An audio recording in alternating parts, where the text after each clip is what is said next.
Municipal ఎన్నికలపై రాజకీయ రచ్చ అరెస్టుల వరకు వెళ్లింది. కేతన్పల్లిలో మాజీ ఎమ్మెల్యే బాల్క సుమన్ అరెస్టుతో తీవ్ర ఉద్రిక్తత తలెత్తింది. ఇక ఇబ్రహీంపట్నం మున్సిపల్ చైర్మన్ ఎన్నికపై స్టేను హైకోర్టు ఎత్తేసింది. మున్సిపల్ ఎన్నికల్లో బీఆర్ఎస్ ను బొందపెట్టామని కాంగ్రెస్ నేతలు చెబుతుండగా దౌర్జన్యాలతో గెలవడం ఒక లెక్కేనా అంటూ కారు పార్టీ కౌంటర్ ఇచ్చింది. మరోవైపు కాంగ్రెస్ బీఆర్ఎస్ తో స్థానిక లీడర్ల పొత్తులపై బీజేపీలో రచ్చ సాగుతుంది. మున్సిపల్ ఎన్నికల రాజకీయం, పార్టీల తీరుపై ఇవాల్టి డిబేట్లో మనం చర్చించబోతున్నాం. నాతో పాటు డిబేట్లో పాల్పంచుకుంటున్నారు నుమాన్ గారు కాంగ్రెస్ పార్టీ నుంచి, ఇక సుమిత్ర ఆనంద్ గారు బీఆర్ఎస్ పార్టీ నుంచి, అలాగే రవికుమార్ గారు మనకి భారతీయ జనతా పార్టీ నుంచి కూడా యాడ్ అవుతారు. ఇక ప్రముఖ విశ్లేషకులు జయరామ్ గారు కూడా మనతో పాటు అందుబాటులోకి వచ్చారు. అందరికీ నమస్కారం. ముందుగా నుమాన్ గారు మీతోనే స్టార్ట్ చేస్తున్నా. Very good evening. అసలు ఏం జరుగుతుంది ఈ మున్సిపల్ ఎన్నికలకు సంబంధించి? మీ మీద అధికార పార్టీ మీద చాలా ఆరోపణలు ఉన్నాయి. ఎస్పెషల్లీ ఈ రోజు కేతనపల్లిలో జరిగినటువంటి ఘటనలకు సంబంధించి బీఆర్ఎస్ అయితే మీ మీద దుమ్మెత్తిపోస్తున్నటువంటి పరిస్థితి. మహిళల పట్ల అసభ్యంగా ప్రవర్తించారు కాంగ్రెస్ నాయకులు అనేది ప్రధాన ఆరోపణ చేస్తున్నారు. తిరిగి కేసులు వాళ్ళ మీదే నమోదు చేసిన సిచ్యువేషన్ కనిపిస్తుంది. అధికార దుర్వినియోగం అనేటటువంటి ఆరోపణలు ఉన్నాయి. ఏం చెప్తారు, అసలు ఏం జరుగుతుంది కేతనపల్లిలో? Very good evening to you as well as Madam Sumitra Garu, Professor Jairam Garu, as well as all the viewers. ఏదైతే మనం మాట్లాడుతున్నామో మున్సిపల్ ఎలక్షన్స్ జరిగినటువంటి ఇష్యూస్, ఒక మున్సిపల్ చైర్మన్ ని ఎన్నిక చేయబడ్డేటువంటి క్రమంలో, వారిని ఎన్నుకోవాల్సినటువంటి క్రమంలో జరుగుతున్నటువంటి ఇష్యూస్ గురించి మనం మాట్లాడుతున్నాము. ప్లీజ్ అండర్స్టాండ్, మున్సిపల్ ఎలక్షన్స్ అనేవి సింబల్ మీద జరిగినటువంటి మొట్టమొదటి ఎలక్షన్స్. 2.5 సంవత్సరాల తర్వాత జరిగినటువంటి ఎలక్షన్స్ లో క్లియర్ కట్ మెజారిటీ 67 ప్లేసెస్ లో మాకు కాంగ్రెస్ పార్టీకి క్లియర్ కట్ గా సింగిల్ లార్జెస్ట్ పార్టీ కింద మేము వచ్చి యునానిమస్ గా మేము చైర్మన్ ని వైస్ చైర్మన్ ని ఎన్నుకోవడం జరిగింది. 37 చోట్ల ఎక్కడైతే ఫ్రాక్చర్డ్ మ్యాండేట్ వచ్చిందో, ఏ పార్టీకి కూడా క్లియర్ కట్ మ్యాండేట్ రాకపోవడం వల్ల ఎక్సఫోషియో మెంబర్స్ ని వారి యొక్క ఓటు హక్కు వినియోగించుకున్న తర్వాత కూడా మ్యాండేట్ రాకపోవడం వల్ల కొన్ని ఇబ్బందులు జరుగుతున్నటువంటి మాట వాస్తవం. ఎస్, అటువంటి తరుణంలో మున్సిపల్ అడ్మినిస్ట్రేషన్ కోసం ఏదైతే ఈ ఎలక్షన్స్ జరిగాయో, ఇక్కడ ఉన్నటువంటి కౌన్సిలర్స్ కానివ్వండి, కార్పొరేటర్స్ కానివ్వండి, వారు కింద క్షేత్రస్థాయిలో ప్రభుత్వం తీసుకున్నటువంటి కార్యక్రమాలని తీసుకెళ్లాలి అని అంటే ప్రభుత్వంతో అనుసంధానమై ప్రభుత్వంతో కలిసి పనిచేస్తే మాత్రం ఈజీగా తీసుకెళ్లొచ్చు. అడ్మినిస్ట్రేషన్ లో సాఫీగా జరగచ్చనే ఏకైక ఉద్దేశంతో వారిని ఎన్నుకున్నటువంటి ప్రజలు ఎవరైతే వారిని ఎన్నుకున్నారో వారి మీద దృష్టి సారించాల్సిన అవసరం ఉంది. అది సారించకుండా 4 వ్యక్తుల గురించి నేను చెప్పదలుచుకుంటానండి. నెంబర్ 1, మిస్టర్ ఎర్రబల్లి దయాకర్ రావు తన ఎగ్జిస్టెన్స్ ని చూపించుకోవడానికి తన మనవరాలి వయసు అయినటువంటి యశస్విని గారి చేతిలో చిత్తుగా ఓడిపోయి ఇంకా నిస్సిగ్గుగా బయటికి వచ్చి దొంగ ఏడుపులు ఏడుస్తున్నాడు mister Dayakar Rao. Number 2, mister Palla Rajeshwar Reddy గారు జనగామ గురించి లక్కీ డ్రా తీసినా సరే అక్కడ కాంగ్రెస్ పార్టీకి వచ్చింది. అయినా సరే ఏదో ప్రగల్భాలు కలిపి ఏదో నెట్టుడు మరో కార్యక్రమం చేసే ప్రయత్నం చేస్తున్నారు. మేమేదో దోపిడీ చేస్తున్నాం, మేమేదో వారు చేసిన మాదిరిగా యాంటీ డిఫెక్షన్ లా వర్తించకుండా ఏ రకంగా ఎమ్మెల్యేలని దొడ్డిదారిన కొనుక్కుని ఇదే పల్లా రాజేశ్వర రెడ్డి ఏమని చెప్పినాడండి? పక్కా దొడ్లో ఉంటే వాళ్ళు గైగా నరుస్తారు, కుక్క నరిచినట్టు, అందుకని ఆ బర్రల్ని కట్టినట్టు మా దొడ్లో కట్టేస్తా అని చెప్పేసి ఎమ్మెల్యేలని అపహాసం చేస్తూ మాట్లాడినాడు. ఆ రాజేశ్వర్ రెడ్డి ఈ రోజు వచ్చేసేసి ఈయనకేదో మున్సిపల్ చైర్మన్ ఆయన ఎగ్జిస్టెన్స్ చూపించుకోవడానికి ఏదో ఇబ్బంది అవుతుందని చెప్పేసి చెప్తున్నాడు. Number 2, number 3, mister Chittam Rammohan Reddy. Amarchinta అనే మున్సిపాలిటీ వనపర్తి డిస్ట్రిక్ట్ కు చెందుతుంది. ఆ యొక్క డిస్ట్రిక్ట్ లో నిన్న అక్కడ ఉన్నటువంటి ఇన్స్పెక్టర్ గారిని ఇష్టారాజ్యంగా మాట్లాడాడు అతను. నోట్ చేసుకున్నాం అది. నెంబర్ 3. నెంబర్ 4, బాల్క సుమన్ కేతన్పల్లి గురించి, ఒక మున్సిపాలిటీ గురించి. ఏమవుతుందండి, ఎన్ని మున్సిపాలిటీని 94 చోట్ల మేము ఈ రోజు మున్సిపల్ చైర్మన్ ని కానివ్వండి, వైస్ చైర్మన్ ని కానివ్వండి ఎన్నుకున్న తర్వాత ఇంకొక చోట మున్సిపాలిటీకి మేము ఎందుకు కక్కుర్తి పడతామని చెప్పేసి నేను అడగదలుచుకుంటున్నాను. ఇప్పుడు కాదండి, ఆయన పాలిటిక్స్ మీరు చూడండి. ఆయన ఏదో పెద్ద యువకుడు, ఆయన ఏదో పెద్ద వారి యొక్క నియోజకవర్గంలో చాలా డెవలప్మెంట్ చేశారని చెప్పేసి చూపించుకుంటాడు. ఒక్కసారి రమ్మని చెప్పండి, ఓయూ క్యాంపస్ కి రమ్మని చెప్పండి, ఆయన గురించి లెక్క తెలుద్దాం. అరే, అది చేయలేకుండా ఒక్క మున్సిపాలిటీ గురించి ఏ రకంగా మాట్లాడుతున్నాడు, పోలీసు వాళ్ళ మీద ఏ రకంగా పోతున్నాడు, లా అండ్ ఆర్డర్ ని ఇష్యూస్ ని క్రియేట్ చేసే రకంగా మాట్లాడుతున్నాడు. ప్రజలందరూ అసహించుకుంటారు. ఆయన ఒక్కసారి మీరు చూడండి ఆన్లైన్ లో. Everything you can take the feedback of what Balka Suman is meant for. ఏ రకంగా అయితే దోపిడీ చేశాడు, మంచిర్యాలలో ఏ రకంగా ఇష్టారాజ్యంగా కళ్ళు కొట్టారు, ప్రతి ఒక్కటి మా దగ్గర సమాచారం ఉంది. లా అండ్ ఆర్డర్ క్రియేట్ చేద్దామని చెప్పేసి వారు ఆ రకంగా వ్యవహరిస్తున్న తరుణంలో పోలీస్ హస్ యాక్టెడ్ స్విఫ్ట్లీ. దానికంటే దానిని చూపించేసేసి ఏదో బుచ్చిగా చూపించేసేసి మీరు స్క్రీన్ లో చూపిస్తున్నారు. ఆ మందేంది, ఆ మార్బలం ఏందండి? ఇది నాకు అర్థం కాదు. ఇది గవర్నమెంట్ చేంజ్ అయిపోతుందా? ఇది గవర్నమెంట్ చేంజ్ అయ్యే క్రమం కాదు కదా. వారి యొక్క ఎగ్జిస్టెన్స్ చూపించుకోవడానికి మిస్టర్ కేటీఆర్ దగ్గర వాళ్ళు మార్కులు కొట్టుకుందామని చెప్పేసి ఈ నలుగురు వ్యక్తులు ప్రయత్నం చేశారు. కానీ ప్రజలు వారిని నిస్సిగ్గుగా వారిని ఇంటికి పంపించారు. మళ్ళా చెప్తున్నా నేను 2028 బాల్క సుమన్ కి మీ ద్వారా నేను హెచ్చరిస్తున్నా. నేను 2028లో లెక్క తెలుస్తాను కదా బిడ్డ, రా, నీకు ఇంకో 20-30 సంవత్సరాలు నీకు రాజకీయాల్లో నేను తిరగనే కూడా చేస్తాం మేము. బరాబర్ చెప్తున్నా నేను 100%. ఎర్రపల్లి దయాకర్ రావుని ఒక చిన్న వయసులో ఉన్నటువంటి యశస్విని గారిని పెట్టి ఏ రకంగా అయితే ఓడించినామో అదే రకంగా పల్లా రాజేశ్వరరెడ్డిని జనగాంలో ఓడించబోతున్నాము. మార్క్ చేసుకున్నాము ప్రతి ఒక్కరిని. ఓడిస్తున్నప్పుడు ఓటింగ్ అయిపోయిన తర్వాత రిజల్ట్స్ వచ్చిన తర్వాత స్పోర్టివ్ మేనర్ లో తీసుకోవాలండి. This is nothing about ideology కాదండి. ఇది మున్సిపల్ ఎలక్షన్స్ ఏదైతే జరిగాయో గ్రౌండ్ లెవెల్లో తీసుకెళ్లడానికి వారు సహకరించాలి, కానీ ఈ రకంగా చేయడం చాలా తప్పండి. ఓకే నుమన్ గారు. సుమిత్రానంద్ గారు ఏం చెప్తారు? ఇప్పటిదాకా నుమన్ గారు చాలా అంశాలు ప్రస్తావించారు. అసలు మెయిన్ పాయింట్ కనుక మనం తీసుకుంటే, మేము గెలిచినటువంటి వార్డులు ప్లస్ ఎక్స్ అఫీషియల్ సభ్యులతో మేము ఆ మున్సిపాలిటీ గెలుచుకునే అవకాశం ఉంది. మేము అది చేస్తుంటే దాన్ని జీర్ణించుకోలేక ముఖ్యంగా బీఆర్ఎస్ అధిష్టానం దగ్గర మార్కులు కొట్టేయడానికి ఈ తరహా అభద్రతా భావాన్ని అలాగే శాంతి భద్రతల ఇష్యూ క్రియేట్ చేస్తున్నారనేది ఆయన చెప్తున్నారు. ఒప్పుకుంటారు? శివ గారు, మీకు డిబేట్ లో పాల్గొంటున్నటువంటి డాక్టర్ తాటికాయల జయరాం గారికి, నుమాన్ గారికి, జీ తెలుగు వీక్షకులకు నమస్తే అండి. జై తెలంగాణ. నుమాన్ గారు చాలా అడ్డగోలుగా మాట్లాడుతున్నారండి. ప్రజాస్వామ్యంలో సమవయస్కులు పోటీలో ఉండాలని ఏమన్నా నిబంధన ఉన్నదా? వయసులో పెద్ద చిన్న పోటీలో ఉండకూడదా? ఓటమి అనేది ప్రజాస్వామ్యంలో సర్వసాధారణం కదా, గెలుపోటములు. రేవంత్ రెడ్డి గారు ఓడిపోలేరా? ఎర్రబెల్లి దయాకర్ రావు గారు ఓడిపోయిందంటే రేవంత్ రెడ్డి గారు వాళ్ళ నియోజకవర్గంలో ముందు ఓడిపోలేరా? గెలుపోటములు సహజము. ఇప్పుడు ముఖ్యమంత్రిగా ఉన్నటువంటి రేవంత్ రెడ్డి గారు కూడా ఓడిపోయే ఎంపీగా వెళ్ళిండ్రు. ఒకటి. రెండోది, ఇక్కడ క్యాతన్పల్లి విషయానికి వస్తే బాల్కా సుమన్ గారిని అనే అర్హత వీళ్లకు లేదు. అక్కడ వీళ్ళ మెజారిటీ ఎంత?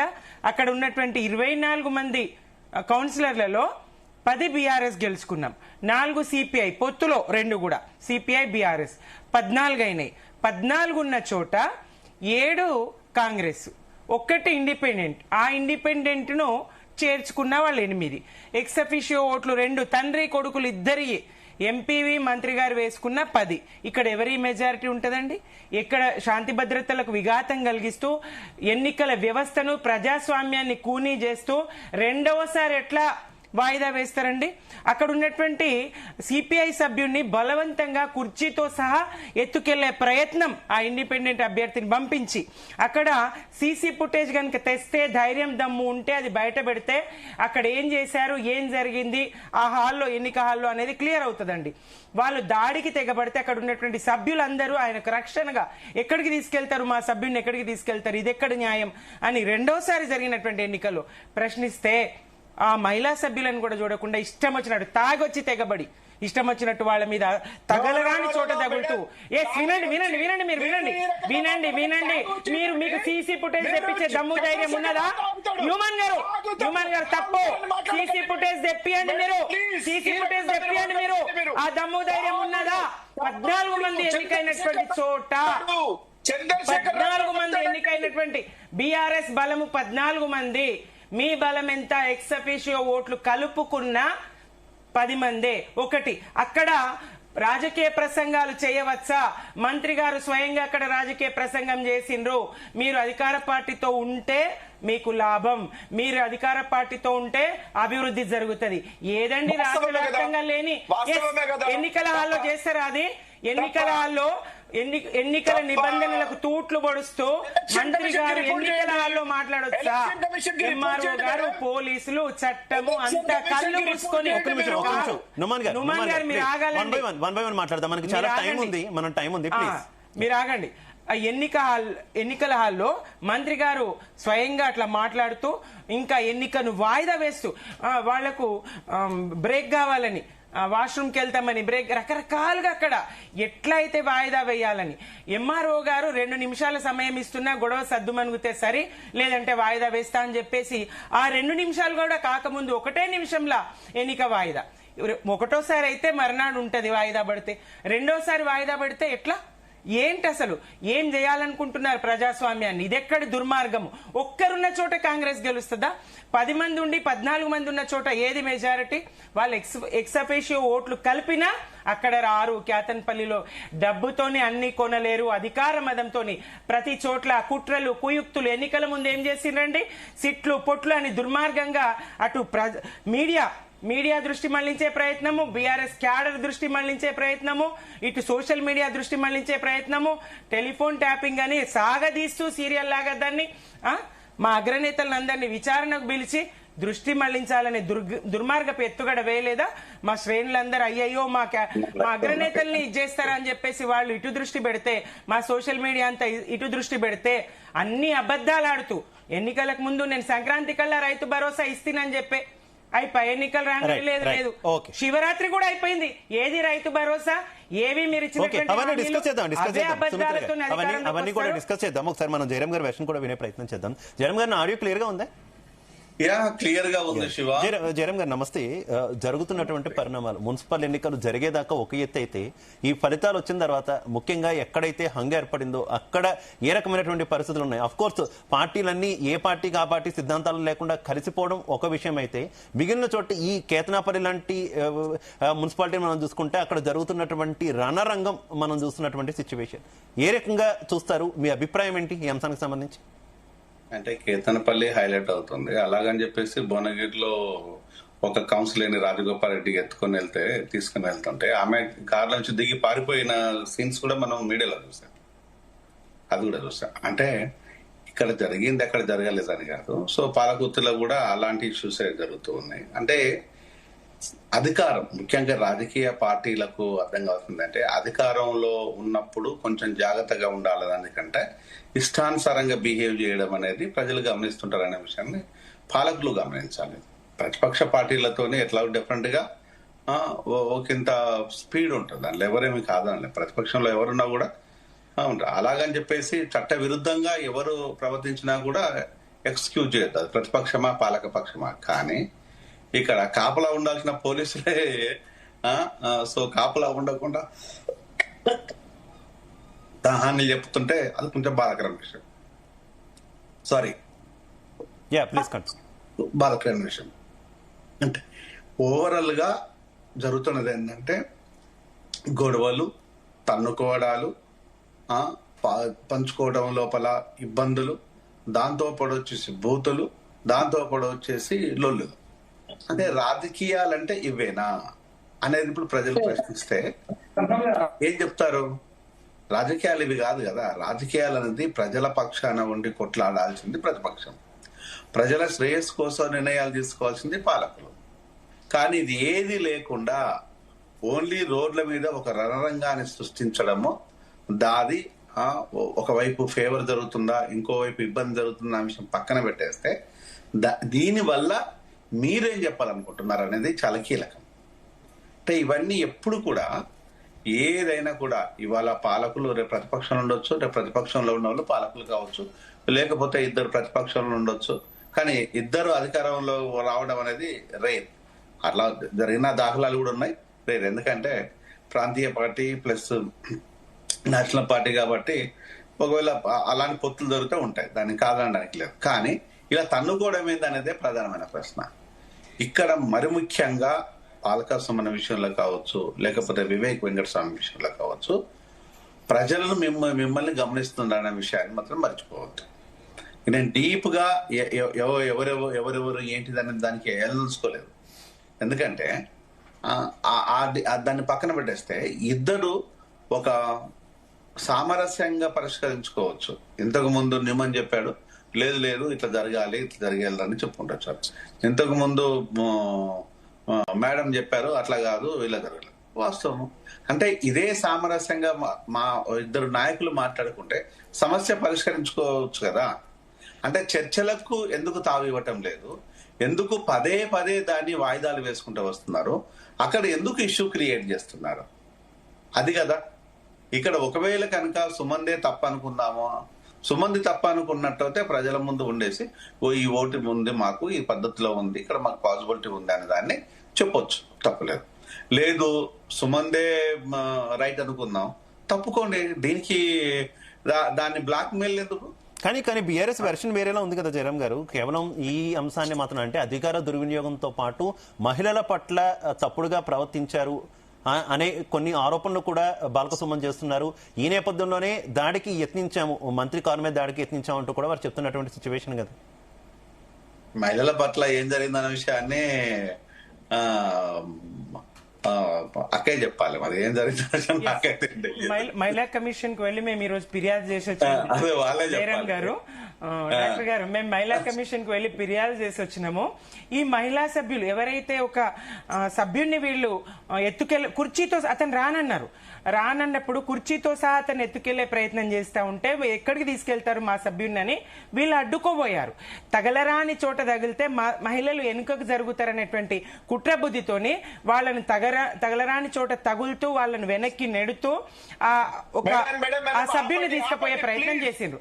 కావాలంటే వాళ్ళు ఒక్కటే డిమాండ్ చేసిండ్రు, మా 6 మహిళా సభ్యులు ఒక్కటే డిమాండ్ చేసిండ్రు, మేము అబద్ధం చెప్పినట్టయితే సీసీ ఫుటేజ్ తెప్పియండి. జయరాం గారు, మేము అబద్ధం చెప్పినట్టయితే సీసీ ఫుటేజ్ తెప్పియండి, చూడండి మమ్మల్ని ఎక్కడెక్కడ దాకిండ్రు, ఎట్లా మమ్మల్ని వెనక్కి నెట్టే ప్రయత్నం చేసిండ్రు, కాబట్టి మీరు సీసీ ఫుటేజ్ తెప్పియండి అని ఆ 6 మహిళా సభ్యులు స్పష్టంగా ఈ రోజు మహిళా కమిషన్ కు నివేదించడం జరిగింది. అక్కడ ఇక్కడ ఒకటేందంటే మహిళా సభ్యుల విషయంలో రెస్పెక్ట్ ఎవరైనా వింటారు. అక్కడ ఏ మహిళ అయినా కానీ కనుక, సో అక్కడ మన అక్కలు ఉండొచ్చు, చెల్లెళ్ళు ఉండొచ్చు, మన కుటుంబ సభ్యులు ఉండొచ్చు, ఎవరైనా ఉండొచ్చు కనుక. నేను ఆ విషయం అయితే నాకు వాస్తవానికి తెలియదు, అందుకోసమే నేను ధైర్యంగా కామెంట్ చేయలేకపోతున్నాను. వాస్తవం తెలియదు కాబట్టి. ఇంకొక చిన్న సబ్మిషన్ మీకు, మీరు ప్రతి డిబేట్ లో ఏదైతే మాట్లాడతారో ఇక్కడ నేరం జరిగే ప్రయత్నం ఎట్లా చేయించిందంటే అతన్ని తాగిచ్చి పంపించారు. తాగి ఎవరైతే మహిళల పట్ల అనుచితంగా ప్రవర్తించిండ్రో వాళ్ళు తాగి అక్కడికి వచ్చి ఆ న్యూస్ చేసిండ్రు. మీరు మాట్లాడకండి, న్యూమన్ గారు మీరు మాట్లాడకండి. ధైర్యం ఉంటే తెప్పియండి, సీసీటీవీ ఫుటేజ్ తెప్పియండి. మీరు మాట్లాడకండి అన్నమాట. మీకు అర్హత లేదు, కేసీఆర్ గారు అనే అర్హత మీకు లేదు. మీరు మనతో పాటు భారతీయ జనతా పార్టీ నుంచి రవికుమార్ గారు జాయిన్ అయ్యారు. రవికుమార్ గారు నమస్తే, నా ఆడియో క్లియర్ గా ఉందా మీకు? రవికుమార్ గారు, మున్సిపల్ ఎన్నికలు జరగడం ఒక ఎత్తు అయితే మున్సిపల్ ఎన్నికల ఫలితాల తర్వాత సిచ్యువేషన్ అయితే రాష్ట్రంలో విచిత్రంగా కనిపిస్తుంది. ముఖ్యంగా భారతీయ జనతా పార్టీలో కూడా కొంత ఈ మున్సిపల్ ఎన్నికలు ముఖ్యంగా హంగు వచ్చిన చోట బీజేపీ కొన్ని చోట్ల ఇతర పార్టీలకు మద్దతు ఇవ్వడం, సైద్ధాంతికంగా వ్యతిరేకించేది అలాగే రాజకీయంగా కూడా వ్యతిరేకించేటటువంటి పార్టీలకు మద్దతు ఇచ్చారు అనేటటువంటి ఆరోపణల మీద కూడా కొంత ఇంటర్నల్ గా బీజేపీలో కూడా చర్చ నడుస్తుంది, కొంత అసంతృప్తి నడుస్తుంది అనేటటువంటి వార్తలు కూడా ఉన్నాయి. ఏం చెప్తారు, నిజమా? బీజేపీలో ఎక్కడ కూడా అసంతృప్తి లేదండి. అది మీరు అనుకుంటున్న విషయం. బయట వస్తున్న వార్తలు, గాలి వార్తలు, ఎక్కడ కూడా అసంతృప్తి లేదు. మున్సిపల్ ఎలక్షన్ లో మాకు మంచి ఫలితాలు వచ్చినాయి. ప్రజలు మమ్మల్ని ఆశీర్వదించారు. మాకు కావాల్సినంత ఓట్ షేర్ ఇంకా కొంచెం వచ్చింటే బాగుంటది, కానీ అనుకున్నంత ఓట్ షేర్ ఇచ్చారు. సెల్ఫ్ సాటిస్ఫాక్షన్ లో ఉంది, మంచి ఫలితాలు వచ్చాయి అనేది సెల్ఫ్ సాటిస్ఫాక్షన్ లో ఉంది. 3వ స్థానంలో ఉన్నారు. వాటిని మంచి ఫలితాలని ఎట్లా అంటున్నారు? మీరు వచ్చే ఎన్నికల నాటికి అధికారం చూసుకుంటున్నారు తెలంగాణలో. ఇలానే కంటిన్యూ అయితే అధికారం వస్తుందా? 100% మీరు ఆ విధంగా చూసుకుంటే పోయినసారి మున్సిపల్ ఎలక్షన్ లో కాంగ్రెస్ కి వచ్చిన 2 సీట్లు అనుకుంటా, 2 మున్సిపాలిటీస్ అంతే, 2-3 మున్సిపాలిటీస్. మరి కాంగ్రెస్ పార్టీ అధికారంలోకి రాలేదా? అంతేందుకు ఎలక్షన్ టైం వరకు కూడా కాంగ్రెస్ పార్టీ ఎక్కడ కూడా అసలు పిక్చర్ లో లేదు కదా. ఎలక్షన్ 2 నెలల ముందు 2-3 నెలలు కర్ణాటకలో గెలిచిన వెంటనే ఇక్కడ కాంగ్రెస్ పార్టీ హైలైట్ అయింది తప్పే అప్పటి వరకు కూడా కాంగ్రెస్ పార్టీ అసలు లేకుండా పిక్చర్ లో. అప్పటిదాకా బీజేపీ పార్టీ ఉండింది. అంటే నేను ఏమంటున్నా శివ గారు, కాంగ్రెస్ పార్టీ ఏ విధంగా అయితే వచ్చిన దాన్ని మేము కూడా అట్లా వస్తామని అనట్లేదు, కానీ కాంగ్రెస్ పార్టీ అధికారంలో ఉంది. అధికారంలో ఉన్నటువంటి పార్టీ వాళ్ళు ప్రయోగించాల్సినటువంటి ప్రతి ఒక్క అస్త్రాన్ని, అది డబ్బు కావచ్చు, భయభ్రాంతులు కావచ్చు, దౌర్జన్యం కావచ్చు, వ్యవస్థలను ఉపయోగించుకోవడం కావచ్చు, అధికార యంత్రాంగాన్ని ఉపయోగించుకోవడం కావచ్చు, ఇన్ని రకాలుగా ప్రయత్నించినా కూడా వాళ్ళకు వచ్చిన ఓట్ల శాతం కేవలం 39% మాత్రమే. మంత్రులు చెప్తున్నారు మా పాలనకి ఇది రిఫరెండం అని చెప్పేసి చెప్తున్నారు. మా పాలనకు రిఫరెండం అని చెప్తున్నారు, ప్రజలు మా పైన ఉంచిన విశ్వాసం అని చెప్తున్నారు. మీ పైన మీ పాలనలో ప్రజలకు విశ్వాసం ఉంటే, ప్రజల్లో మీరు ఇచ్చినటువంటి తీర్పుని మీరు రెఫరెండం లాగా భావిస్తే కనీసం ఒక 50% పైగా ఓటు రావాలి కదండి. 50% పైన ఓట్లు వచ్చినాయి ఎక్కడైనా? అంటే నేనేమంటున్నా, ప్రభుత్వానికి వ్యతిరేకంగా దాదాపు 50% కాదు 60% మంది వ్యతిరేకంగా ఓట్లు వేసినారు ప్రభుత్వానికి. ఈ ప్రభుత్వంలో ఉన్నటువంటి పార్టీకి వ్యతిరేకంగా 60% ఓట్లు పడ్డాయి. 60% ఓట్లు పడ్డాయి అంటే నేను పోలైన్ల ఓట్లనే చెప్తున్నా. పోలైన్ల ఓట్లు 60% ఓట్లు వ్యతిరేకంగా ఈ ప్రభుత్వం ఉన్న పార్టీకి పడ్డాయంటే ప్రభుత్వం రెఫరెండం అనుకుంటుందా, విశ్వాసం అనుకుంటుందా, ప్రజా పాలన అనుకుంటుందా? ఒకవేళ రిఫరెండం అయితే రిఫరెండం మీకు వ్యతిరేకంగా వచ్చినట్టే. ఎందుకంటే మోర్ దెన్ 50% రిఫరెండం లో ఏం చూస్తారు? మోర్ దెన్ 50% చూస్తారు. మోర్ దెన్ 50% ప్రభుత్వానికి వ్యతిరేకంగా వచ్చింది కాబట్టి రిఫరెండం ప్రభుత్వానికి వ్యతిరేకంగా వచ్చినట్టు చూసుకోవాలి. ప్రజల విశ్వాసం అనుకుంటే ఇంకా 60% మంది, దాదాపు 16 లక్షల మంది ఓటర్లు మీకు వ్యతిరేకంగా ఓట్లేశారన్న విషయం మీరు గుర్తించాలి. విశ్వాసం గురించి మాట్లాడితే అదే రఘుకుమార్ గారు, ఒకవేళ ఓట్ల శాతం కనుక చూసుకుంటే దాదాపుగా అసెంబ్లీ ఎన్నికలు, పార్లమెంట్ ఎన్నికలు, ఈ మున్సిపల్ ఎన్నికలు అన్నిట్లో కూడా ఇంచుమించు కొంత చిన్న ఎడ్జ్ లో తేడా ఉండొచ్చు. కానీ కాంగ్రెస్ పార్టీ ఆ 40% అంటే 39 అట్లా అంతవరకు మాత్రం సంపాదించుకోగలిగింది. బీఆర్ఎస్ కూడా అసెంబ్లీ ఎన్నికల్లో ఎంత ఉందో అంత సంపాదించుకోగలిగింది. కానీ బీజేపీ మాత్రం పార్లమెంట్ ఎన్నికల నాటికి గెయిన్ అయింది, మళ్ళీ డౌన్ ఫాల్ అయింది ఓట్ల శాతం ప్రకారం అనేటటువంటి చర్చ ఉంది. మరి దీని మీద ఏమంటారు? మీరు ఏం చేయాలంటే యాపిల్ టు యాపిల్ కంపారిజన్ చేయాలి. పోయినసారి మున్సిపల్ ఎలక్షన్ లో బీజేపీకి ఎంత శాతం ఓట్ షేరింగ్ వచ్చింది, ఈసారి ఎంత ఓట్ షేర్ ఉన్నది అని ఒకసారి మీరు చెక్ చేసుకుంటే, పోయినసారి బీజేపీకి 10% ఓట్ షేర్ ఉన్నది, ఈసారి 16% ఓట్ షేర్ ఉన్నది. పోయినసారి మేము ఎన్ని మున్సిపల్ చైర్మన్స్, ఎన్ని మున్సిపల్ వైస్ చైర్మన్స్, ఎన్ని మున్సిపల్ కార్పొరేషన్స్ గెలిచినా మీరు కంపేర్ చేసుకుంటే పోయినసారి కంటే కూడా ఈసారి ఎక్కువ మంది మున్సిపల్ వైస్ చైర్మన్లను గెలుచుకున్నాం, కార్పొరేషన్లు గెలుచుకున్నాం. కార్పొరేషన్ లో కూడా మా పర్ఫార్మెన్స్ బాగున్నది. కార్పొరేషన్ లో ఉండేటువంటి డివిజన్లలో బీఆర్ఎస్ కంటే కూడా ఎక్కువ డివిజన్లు కార్పొరేషన్ లో బీజేపీ పార్టీ గెలిచింది. మా పర్ఫార్మెన్స్ పోయిన మున్సిపాలిటీ ఎలక్షన్ లో కంపేర్ చేస్తే అప్పటి నుంచి ఇప్పటికి మేము ఖచ్చితంగా గెయిన్ అయ్యాము. మాకు ఎక్కువ ఓట్ షేర్ వచ్చింది. ఇద్దరు ఎంపీలు ఉన్నటువంటి నియోజకవర్గాలు తప్పితే మిగిలిన చోట్ల కావచ్చు, అలాగే ఎమ్మెల్యేలు ఉన్న చోట కావచ్చు, ఎక్కడా కూడా బీజేపీ పెర్ఫార్మెన్స్ బాలేదు. ఎక్కడ బీజేపీ అనుకున్న స్థాయిలో ఆ నేతలు కూడా ప్రభావం చూపించలేకపోయారు అనేది మరో విశ్లేషణ. నేనేమంటున్నానంటే యాజ్ ఏ పార్టీ కారణాలు ఉన్నాయంటారా?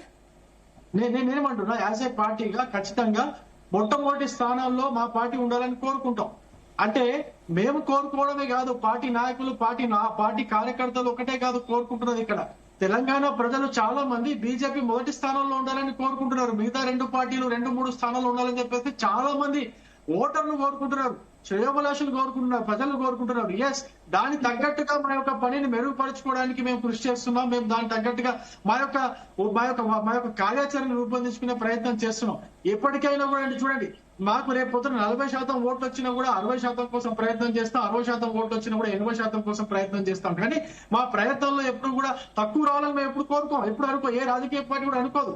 దాంట్లో భాగంగా మేము కూడా ఖచ్చితంగా పోయినసారి కంటే, అసెంబ్లీ కంటే, లోక్సభ కంటే కూడా ఎక్కువ ఓట్లు మేము కొట్టాలి అని చెప్పేసి మేము కూడా ప్రయత్నం చేసిన మాట వాస్తవమే. కానీ ఈ యొక్క అవినీతి, డబ్బు, ప్రలోభాలు, భయభ్రాంతులు ఏ విధంగా అయితే ఆత్మహత్యలకు పురిగొల్పుతున్నారో ఈ విషయాలన్నీ చూసి ఓటర్లు భయపడి కాంగ్రెస్ పార్టీకి వచ్చిన ఓటర్లు కూడా కాంగ్రెస్ పార్టీ అధికారులకు భయపడి, కాంగ్రెస్ పార్టీ నాయకులకు భయపడి ఓట్లేసినట్టుగానే కనిపిస్తుంది. కాంగ్రెస్ పార్టీ చేసిన పనుల వల్ల వాళ్ళపైన అభిమానంతో ఓట్లేసినట్టుగా ఎక్కడ కూడా లేదు శివ గారు. మొత్తం మున్సిపాలిటీలో చూడండి, ఎక్కడైనా కూడా వీళ్ళకి కాంగ్రెస్ పార్టీ వాళ్ళకి ఆ పార్టీ చేసినటువంటి పనుల ఆధారంగా ఓట్లు వేశారు. ఒక్కసారి మీరు విశ్లేషణ చేసుకోండి. నుమాన్ గారు, పూర్తిగా అధికార దుర్వినియోగం, అధికారులను ఉపయోగించారు, డబ్బు పంచారు, చెయ్యని పని లేదు, అయినా కూడా 50% మాత్రమే ఓట్లు పోలేనటువంటి పరిస్థితి. 50% మంది ప్రజలు ఇప్పటికీ కూడా ఇంత అవినీతి, ఇంత అధికార దుర్వినియోగం, ఇంత అధికారులతో బెదిరించినా కూడా, ఆత్మహత్యలు చేసుకునేలా పురుగొలిపినా, హత్యలు చేసినా కూడా ఈ స్థాయిలో వచ్చింది. ఇది ఖచ్చితంగా కూడా కాంగ్రెస్ కు ప్రజా వ్యతిరేకత ఉంది అని చెప్తున్నారు. ఏం చెప్తారు? కాంగ్రెస్ పార్టీ ముందు నుంచి కూడా ప్రజాస్వామ్యాన్ని కాపాడేటువంటి పార్టీ కాంగ్రెస్ పార్టీ. మేము ప్రజాస్వామ్యం ఇక్కడ తెలంగాణలో ఉండాలి కాబట్టి రాచరికం గడిల పాలన పోయిన తర్వాత ఈ రోజు ప్రజల పాలన జరుగుతుంది, ప్రజాపాలన జరుగుతుంది. కాబట్టి మాకు 93 మున్సిపల్ చైర్మన్లే ఉన్నారు. మేము అదే తలుచుకుంటే 123 urban local bodies, 116 municipalities, 7 municipal కార్పొరేషన్లు కూడా మేము చేజెక్కించుకునే వాళ్ళము. ప్రతిపక్షం ఉండాలా, ప్రతిపక్షం గొంతు ఉండాలా. మిస్టర్ కల్వకుంట్ల చంద్రశేఖర్ రావు ప్రతిపక్ష నేతగా వారి అసెంబ్లీకి రావాలా. అదే రకంగా కల్వకుంట్ల తారక రాము గారు కానివ్వండి, హరీష్ రావు గారు కానివ్వండి ప్రతిపక్షంలో ఉంటూ నిత్యం 30 సంవత్సరాలు, రాబోయే 30 సంవత్సరాలు ప్రతిపక్షంలో ఉంటూ ఇలానే ప్రశ్నిస్తూ ఉండాలా అని చెప్పేసి వారిని అలాగే లైవ్ లో ఉంచాలనే ఏకైక ఉద్దేశంతో మేము ఈ రోజు డెమోక్రసీని ప్రజాస్వామ్యాన్ని కాపాడుతున్నటువంటి పార్టీ కాంగ్రెస్ పార్టీ. వారు ఒక మాట అన్నారు ఇందాక మిత్రులు రవికుమార్ గారు, ఏమని చెప్పేసి బీఆర్ఎస్ అండ్ బీజేపీ గురించి నేను ఒక్క విషయం చెప్పదలుచుకున్నాను. వారి ఉన్నటువంటి బంధం ఫెవికాల్ బంధం. 10 సంవత్సరాలు వారి అధికారంలో ఉన్నప్పుడు ఇద్దరు కలిసి మిలీభగత్ ప్రతి ఒక్క బిల్ కి కూడా వారు సహకరించినారు. దాని తర్వాత ఇప్పుడు వారికి వచ్చినటువంటి మున్సిపాలిటీ నారాయణపేట మున్సిపాలిటీ గురించి నేను మాట్లాడుతున్నాను. దగ్గరుండి మరి బీజేపీ వాళ్ళని అక్కడ మున్సిపల్ చైర్మన్ వచ్చే విధంగా వారు ఇద్దరు కలిసి పనిచేసినారు. బీఆర్ఎస్ ఓట్లు అన్ని బీజేపీకి వచ్చే విధంగా వారు కలిసి పనిచేస్తారు. బీఆర్ఎస్ బీజేపీ ఇద్దరు కలిసి ఆడుతున్నటువంటి ఒక నాటకంలో ఈ రోజు బీజేపీ యొక్క ఓట్ షేర్ మొత్తం మళ్ళా బీఆర్ఎస్ కి పోయింది. అప్పుడు పార్లమెంట్ ఎలక్షన్ జరిగినప్పుడు తిహార్ జైలు నుంచి కల్వకుంట్ల కవితని బయటకు తీసుకురావడానికి వారు 38% ఓట్ షేర్ ఉన్నటువంటి బీఆర్ఎస్ ని వారు 15% వారు కంక్లూడ్ అయ్యి పార్లమెంట్ లో 8 పార్లమెంట్ సభ్యుల్ని వాళ్ళు గెలిపించుకోగలిగారు. అప్పుడు ఈ రోజు కరీంనగర్ మున్సిపల్ కార్పొరేషన్ గురించి నేను మీ ద్వారా తెలియజేసుకుంటున్నాను. 17 కౌన్సిలర్లని గంగుల కమలాకర్ అనే వ్యక్తి బీఆర్ఎస్ మాజీ శాసన సభ్యులు వారు బీజేపీలో పంపించారు. Yes sitting I'm sorry madam for correcting me. నేనే ఒక విషయం చెప్పదలుచుకుంటున్నాను. వారు 15 మంది కౌన్సిలర్లని అక్కడికి పంపించారు. దాని తర్వాత కూడా వారు ఓటింగ్ వేయాల్సినటువంటి తరుణంలో వారి యొక్క కౌన్సిలర్ బయటికి పోయి వారు ఓటింగ్ ప్రాసెస్ లో కూడా వాళ్ళు పాల్గొనలేదు. అంటే ఇది మొత్తం లోపాయికారి ఒప్పందం ప్రజలందరూ చూస్తున్నారు. నేను ఒకటే విషయం మీ ద్వారా తెలియజేసుకుంటున్నాను. ఇక్కడ మున్సిపల్ చైర్మన్ కాంగ్రెస్ బీజేపీ కానివ్వండి, కాంగ్రెస్ బీఆర్ఎస్ కానివ్వండి, కాంగ్రెస్ ఎంఐఎం కానివ్వండి కలిసి పలు చోట్ల వీళ్ళు చేశారు. అయినా ఇబ్బంది లేదు. ఎందుకు అంటున్నాను అని అంటే ఫ్రాక్చర్డ్ మ్యాండేట్ వచ్చినప్పుడు ప్రజల కోసం గ్రౌండ్ లో అడ్మినిస్ట్రేషన్ వారికి చేయాలి అని అంటే ఈ రకంగా కలిసామని చెప్పేసి ఓపెన్ గా చెప్పండి, తప్పేముందండి? ఎందుకండి లోపాయికారి ఒప్పందాన్ని పెట్టుకుని ఓటింగ్లు మొత్తం వారిని పంపించి ఈ రకంగా చేయడం ఎందుకండి? అవసరమేముందండి చెప్పండి. కరీంనగర్ లో బండి సంజయ్ గారు ఏ రకంగా అయితే ప్రెస్టీజియస్ గా తీసుకున్నారో వారికి at the same time Nizamabad corporation లో అరవింద్ గారికి ఇద్దరికి కూడా పోటీ జరిగి నరేంద్ర మోదీ గారి దగ్గర మార్కులు కొట్టుకోవడానికి వారి యొక్క ఆధిపత్య పోరుని నిలబెట్టుకోవడానికి ఇక్కడ బండి సంజయ్ గారు రంగుల కమలాకర్ గారు చేతులు కలిపి ఇక్కడ అరవింద్ గారిని కార్నర్ చేశారు. మీరు ఇలాంటి ఆరోపణలు చేస్తే అటు రాహుల్ గాంధీ గారి దగ్గర మార్కుల కోసమే రేవంత్ గారు ఇదంతా చేశారని చెప్పేసి వీళ్ళు ఆరోపిస్తారు. తప్పేముందండి? అధికార దుర్వినియోగం అంటున్నారు కదా. రాహుల్ గాంధీ దగ్గర మార్కుల కోసం అధికార దుర్వినియోగానికి పాల్పడ్డారంటారు. రాహుల్ గాంధీ గారి దగ్గర మెచ్చుకొని రాహుల్ గాంధీ గారు ట్వీట్ కూడా చేశారు. తెలంగాణలో ఏ రకంగా అయితే పెర్ఫార్మెన్స్ ఉందో 2.5 సంవత్సరాల తర్వాత వచ్చినటువంటి మ్యాండేట్ ని మేము ఒక రెఫరెండం గా భావిస్తున్నామని చెప్పేసి leader of opposition in parliament గా ఉన్నటువంటి రాహుల్ గాంధీ గారు క్లియర్ గా మెసేజ్ కూడా పంపించారు. ఇది తప్పు కాదా? నేను ఒక విషయం చెప్తున్నాను. 45 చోట్ల బీజేపీకి ఒక్క వార్డు మెంబర్ కూడా గెలవలేకపోయినారు, ఒక్క కౌన్సిలర్ కూడా గెలవలేకపోయినారు. వారు బోనీ కూడా పెట్టలేకపోయినారు. వారు వచ్చేసి మేము వీఆర్ హ్యాపీ అండ్ సాటిస్ఫైడ్ అని అంటున్నారు. You please be happy for next 40 years.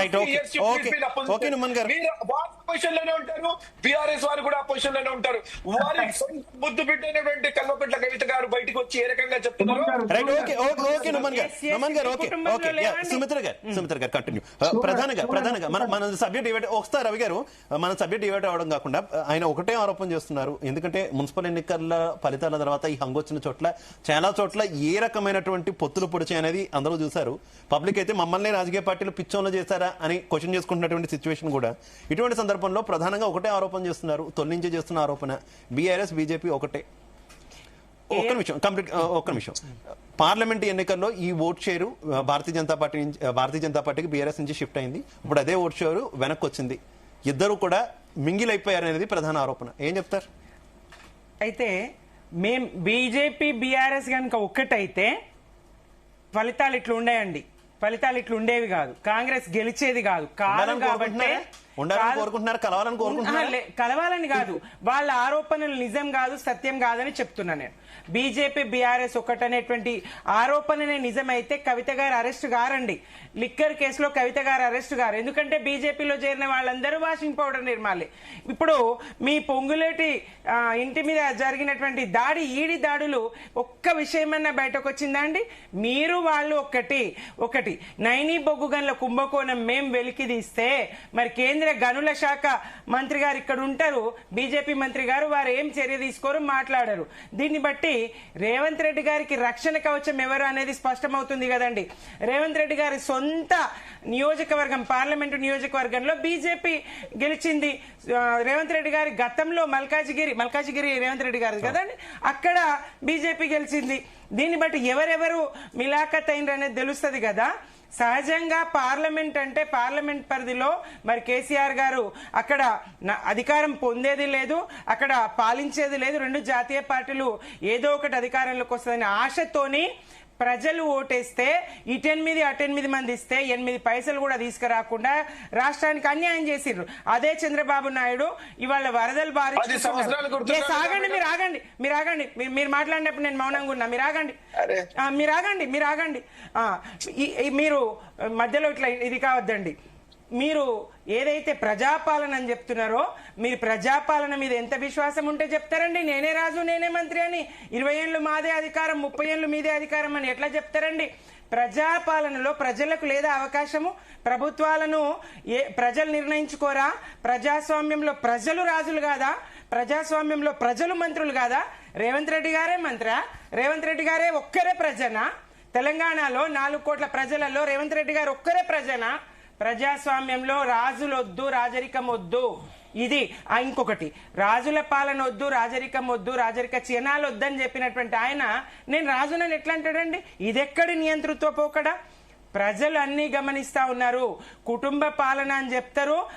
ఆ కాంగ్రెస్ కుటుంబంలో మిగిలింది ఎంతమంది?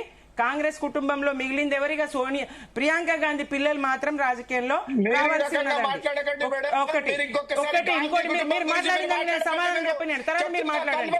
మీరు సొంత కూతురు అన్నారు, సొంత కూతురు ఉండండి సొంత కూతురు అన్నారు, సొంత కూతురు కవిత గారు అన్నారు.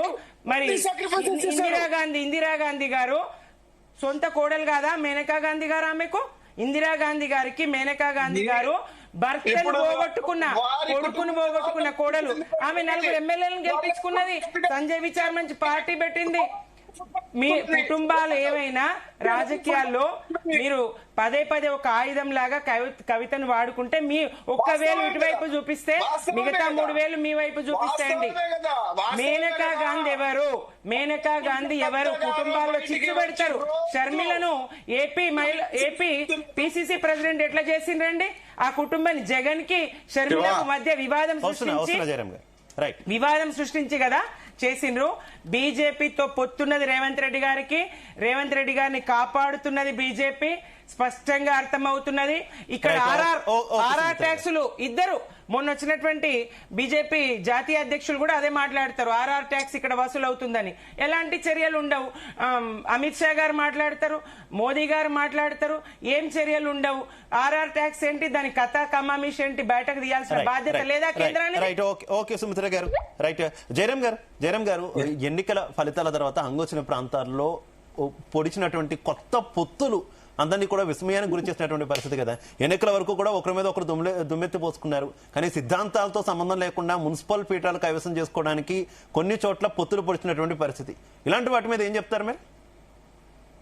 ఇది చాలా కీలకమైన అంశం. అసలు నైతికత, ఒక పార్టీ ఇంకొక పార్టీతోనే జత కట్టడానికి ఒక నైతికత అనేది ఉండాలి. ఆ నైతికత అనేది లోపించింది అనేది ఈ ఎలక్షన్లు చాలా క్లియర్ గా మనకు సూచిస్తున్నాయి. అంటే బీఆర్ఎస్ బీజేపీ కట్టిందా, లేకపోతే కాంగ్రెస్ బీజేపీ కట్టిందా, లేకపోతే బీజేపీ ఇంకొక ప్రాంతీయ పార్టీతో కట్టిందా అనే విషయాన్ని పక్కన పెట్టేస్తే ఇక్కడ కాంగ్రెస్ బీజేపీ మధ్యలో ఉండే అండర్స్టాండింగ్ చాలా క్లియర్ గా కనిపిస్తుంది. అది ఏందో నాకు అర్థం కాలేదు. ఎందుకంటే ఈ రెండు కట్టకూడదని చెప్పట్లేదు. ఈ రెండు ఉన్నాయి పార్టీలు ఇండియా లోపల. ఈ రెండు సెంట్రల్ గవర్నమెంట్ ను శాసిస్తున్నాయి. సెంట్రల్ గవర్నమెంట్ ని ఒక పార్టీ ఉంది, మాజీ ఒక పార్టీ ఉంది. అంటే ఇక్కడ కాంగ్రెస్ బీజేపీ కోసం పనిచేస్తుందా, బీజేపీ కాంగ్రెస్ కోసం పనిచేస్తుందా అనే కన్ఫ్యూజన్ లో జనాలు ఉన్నారు. ఇది నన్ను చాలా మంది అడిగారు. జనరల్ గా మీకు ఎక్కడ కూడా కాంగ్రెస్ బీజేపీకి కోఆపరేషన్ మధ్యలో ఉండదు, ఉండే అవకాశాలే లేవు. ఎందుకంటే అక్కడ జరుగుతున్న అంశాలన్నిటివి సెంట్రల్లో ప్రభుత్వంగా ఉన్నది బీజేపీ, ప్రతిపక్షంగా ఉన్నది కాంగ్రెస్. ఇక జత కట్టినట్టు అవుతే ఇక రేపు ఏమని పోవాలి వీళ్ళు సార్వత్రిక ఎలక్షన్ లో? ఈ కన్ఫ్యూజన్ మాత్రము జనాల లోపల చాలా మందికి ఈ కన్ఫ్యూజన్ కొట్టొచ్చినట్టు కనిపించేసింది. ఇంకొక అంశం కూడా, మీరు రేవంత్ రెడ్డి ఏదైనా మాట్లాడితే వెంటనే బీజేపీలో ఉండే రఘునందన్ కానీ, బండి సంజయ్ కానీ, ఇంకొంతమంది నాయకులు ఇమీడియట్ గా రియాక్ట్ అవుతుంటారు. మరి దాది దేని అంటే అంతకుముందు బీఆర్ఎస్ విషయాన్ని కూడా ఇలానే జరిగింది. చాలా క్లియర్ గా అప్పుడు మనకు అనిపించింది కదా, అసెంబ్లీ ఎలక్షన్లప్పుడు ఆ అపవాదుతోనే బీజేపీ వెనక్కి నెట్టివేయబడింది. లేదనుకుంటే నువ్వా నేనా ఉన్న బీజేపీ ఒక్కసారి కాంగ్రెస్ లోకి రావడం గల కారణాలు ఏంది? ఏ నైతికత కనిపిస్తుంది అక్కడ? వెంటనే వచ్చేసింది, బీజేపీ వెనక్కిపోయింది. మళ్ళీ దాన్ని సర్దిద్దుకోవడం కోసము కవితను అరెస్ట్ చేయడము ఎంపీ ఎలక్షన్ లో సర్దిద్దుకోవడం లాగా చేసిండ్రు. అయినా కూడా జనాలు అది పెద్దగా నమ్మినట్టు ఏం కనిపించలేదు. సరే, రకరకాలుగా అంశాలు ఉన్నాయి. రాజకీయాల లోపల అనేక అంశాలు ఉంటాయి. కానీ ఇక్కడ కన్ఫ్యూజన్ అయ్యేది జనాలు ఎక్కడంటే, స్ట్రైట్ గా స్క్రీన్ పైన కనిపించిన ఈ రెండు అంశాల లోపల కాంగ్రెస్ బీజేపీ అంటే దీన్ని ఎట్లా ఓన్ చేసుకోవాలి, ఎట్లా డిఫైన్ చేసుకోవాలనే దాన్ని ఈ ఒకవైపు స్టేట్ గవర్నమెంట్, ఇంకోవైపు సెంట్రల్ గవర్నమెంట్. ఒకవైపు మోదీని ప్రతినిత్యం ప్రశ్నించే రాహుల్ పార్లమెంట్ లోపల, ఇక్కడ ప్రతినిత్యం రేవంత్ జపం చేయటం. అంటే ఈ వైరుధ్యాలు అనేది కొంచెం జనాలకు కన్ఫ్యూజన్ లోకి వెళ్ళిపోయింది. ఇది రెండు, ఒక రాష్ట్ర ప్రభుత్వం కేంద్ర ప్రభుత్వం కలిసి ఉండొద్దని చెప్పట్లేదు. కాంగ్రెస్ పార్టీలను కాదు, వ్యక్తులను కాదు, కానీ ఒక సిద్ధాంతం ఉంటుంది కదా. చాలా మంది సిద్ధాంతాలు ఇష్టపడి పార్టీలను ఫాలో అయ్యేటటువంటి పరిస్థితి ఉంటుంది. 1 minute. Central government state government జత ఉండొద్దని చెప్పట్లేదు, కాంగ్రెస్ ప్లస్ బీజేపీ కలిసి ఉండొద్దని చెప్పట్లేదు. కానీ ఈ రెండు కలిసి ఉన్నట్టు అవుతే రేపు మీకుండే వైరుధ్యాన్ని ఎలా చెప్తుంటారు? రేపు మీరు కూడా జై శ్రీరామ్ అని పిలుస్తారా? రేపు మీరు ముస్లింకు రిజర్వేషన్ ఇస్తామని ఒప్పుకుంటారా? అనే ఈ రెండు చాలా సైద్ధాంతిక వ్యతిరేకత ఉన్నది. రెండింటి మధ్య లోపల చాలా వ్యతిరేకత ఉంది ఇక్కడ. నేను ఆ వ్యతిరేకత దీన్ని ప్రజలు ఎట్లా అర్థం చేసుకోవాలి? మీరు జై శ్రీరామ్ అనడంలో తప్పు లేదు, ముస్లింస్ రిజర్వేషన్లు ఇవ్వడంలో తప్పు లేదు. కానీ దీన్ని వైరుధ్యంగా, విరుద్ధంగా ప్రజల ముందు ప్రజెంట్ చేసుకుంటూనే రాజకీయాలు అనేసరికి సిగ్గు లేకుండా, సిగ్గుపడకుండా కలిసిపోవడం ఏందన్న విషయాన్ని ఇక్కడ పెద్ద వెరీ బిగ్ కన్ఫ్యూజన్. బీజేపీకి ఒకటి మాత్రం ఉంది శివ, బీజేపీతోని బీఆర్ఎస్ కలవచ్చు, కలవకపోవచ్చు. కాంగ్రెస్ తోని బీఆర్ఎస్ కలవచ్చు, కలవకపోవచ్చు. This is a different story. అది ఎంటైర్ డిఫరెంట్ స్టోరీ. కానీ ఇక్కడ కాంగ్రెస్ బీజేపీ అనేది ఏ విధంగా ప్రజల్ని మభ్యపెడుతున్నది అనే దాన్ని ఉండాలి. అంటే ప్రభుత్వాలను ఎవరి స్కిన్ కాపాడుకోవడం కోసం, స్టేట్ గవర్నమెంట్ లో ఉండే నాయకుల స్కిన్ కాపాడుకోవడం కోసమేనా ఇది? సెంట్రల్ గవర్నమెంట్ మీద అంత దుమ్మెత్తి విరుచుకుపడుతున్న నాయకుడు చేస్తున్న పని ఏంది? అంటే ఇది ఎంటైర్ డిఫరెంట్, ఇది చాలా డిఫరెంట్. దీని లోపల రెండు పార్టీలో ఇక్కడ కూడా సమంజసమైన సంజాయిషి ప్రజలకు ఇంతవరకు ఇవ్వలేదు. ఇంకొక అంశాన్ని కూడా నేను చెప్తున్నాను, ప్రజలకు రిక్వైర్మెంట్ ఉన్న అంశాలను ఏ రాజకీయ పార్టీ మాట్లాడలేదు. ప్రజల అవసరం. ఈరోజు సుమిత్ర ఆనంద్ గారు మేడం ఒక మాట చెప్పారు, అది నిజమో అబద్ధమనో తెలియదు. వారు చాలా స్ట్రైట్ గా ఆ సీసీ ఫుటేజ్ ను డిమాండ్ పెడుతున్నారు, పెట్టమని. పెడితే నిజంగా కూడా స్త్రీలకు అవమానం జరిగితే మనకు అందరూ కనిపిస్తుంది.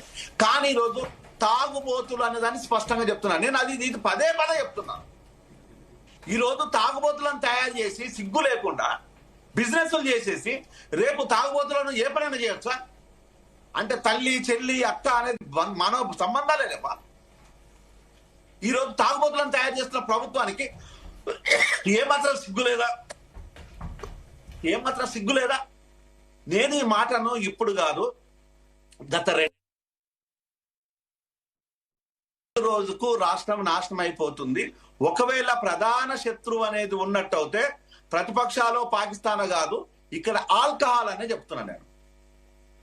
ఇది కాదా ఈరోజు ప్రజలకు డైరెక్ట్ శత్రువు? డ్రగ్స్, ఆల్కహాల్ కాదా? విద్యను వైద్యను పూర్తిగా దూరం చేశారు. అంటే ఈ అంశాలు ఏదైతే ప్రజలకు అవసరమో అది ప్రతిపక్షాలు మాట్లాడతలేవు.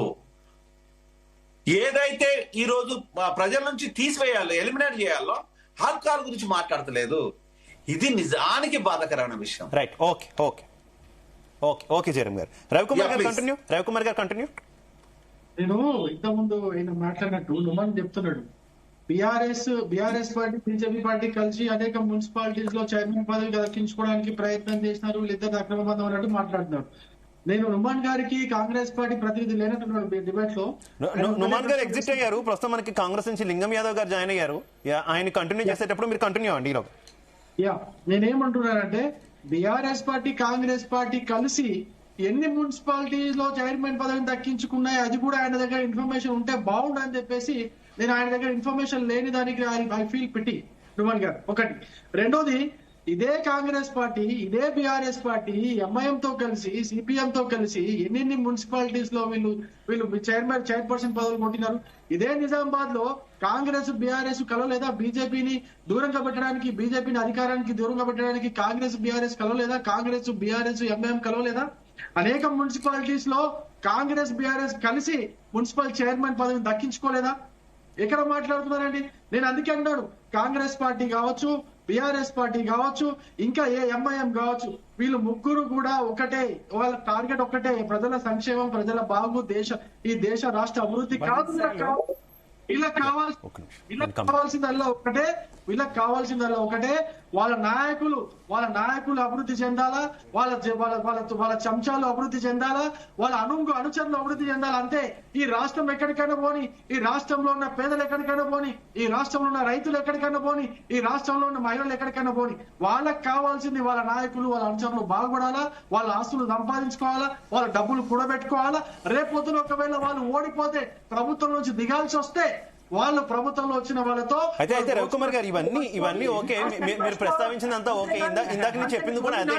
అసలు ఒక పార్టీ సంబంధం లేకుండా, సిద్ధాంతాలతో సంబంధం లేకుండా పొత్తులు పెట్టుకోవడం ఏంటి అనేది క్వశ్చన్ అయింది. అయితే ఎక్స్ అఫీషియల్ సభ్యుల విషయంలో కూడా, అంటే కొంత సంఖ్యాబలం లేని చోట ఆ పార్టీ ఈ పార్టీ కలిసిందంటే ఓకే. ఈవెన్ ఎక్స్ అఫీషియల్ సభ్యుల విషయంలో కూడా ఈ రకమైనటువంటి ధోరణి కనిపించిన శోచనీయం కదా. ముఖ్యంగా రఘునందన్ రావు గారు బీఆర్ఎస్ పార్టీకి ఓటు వేయడం, ఎక్స్ అఫీషియల్ సభ్యుడిగా బీఆర్ఎస్ పార్టీకి మద్దతు ఇవ్వడం, ఇదే రకంగా చూస్తారు.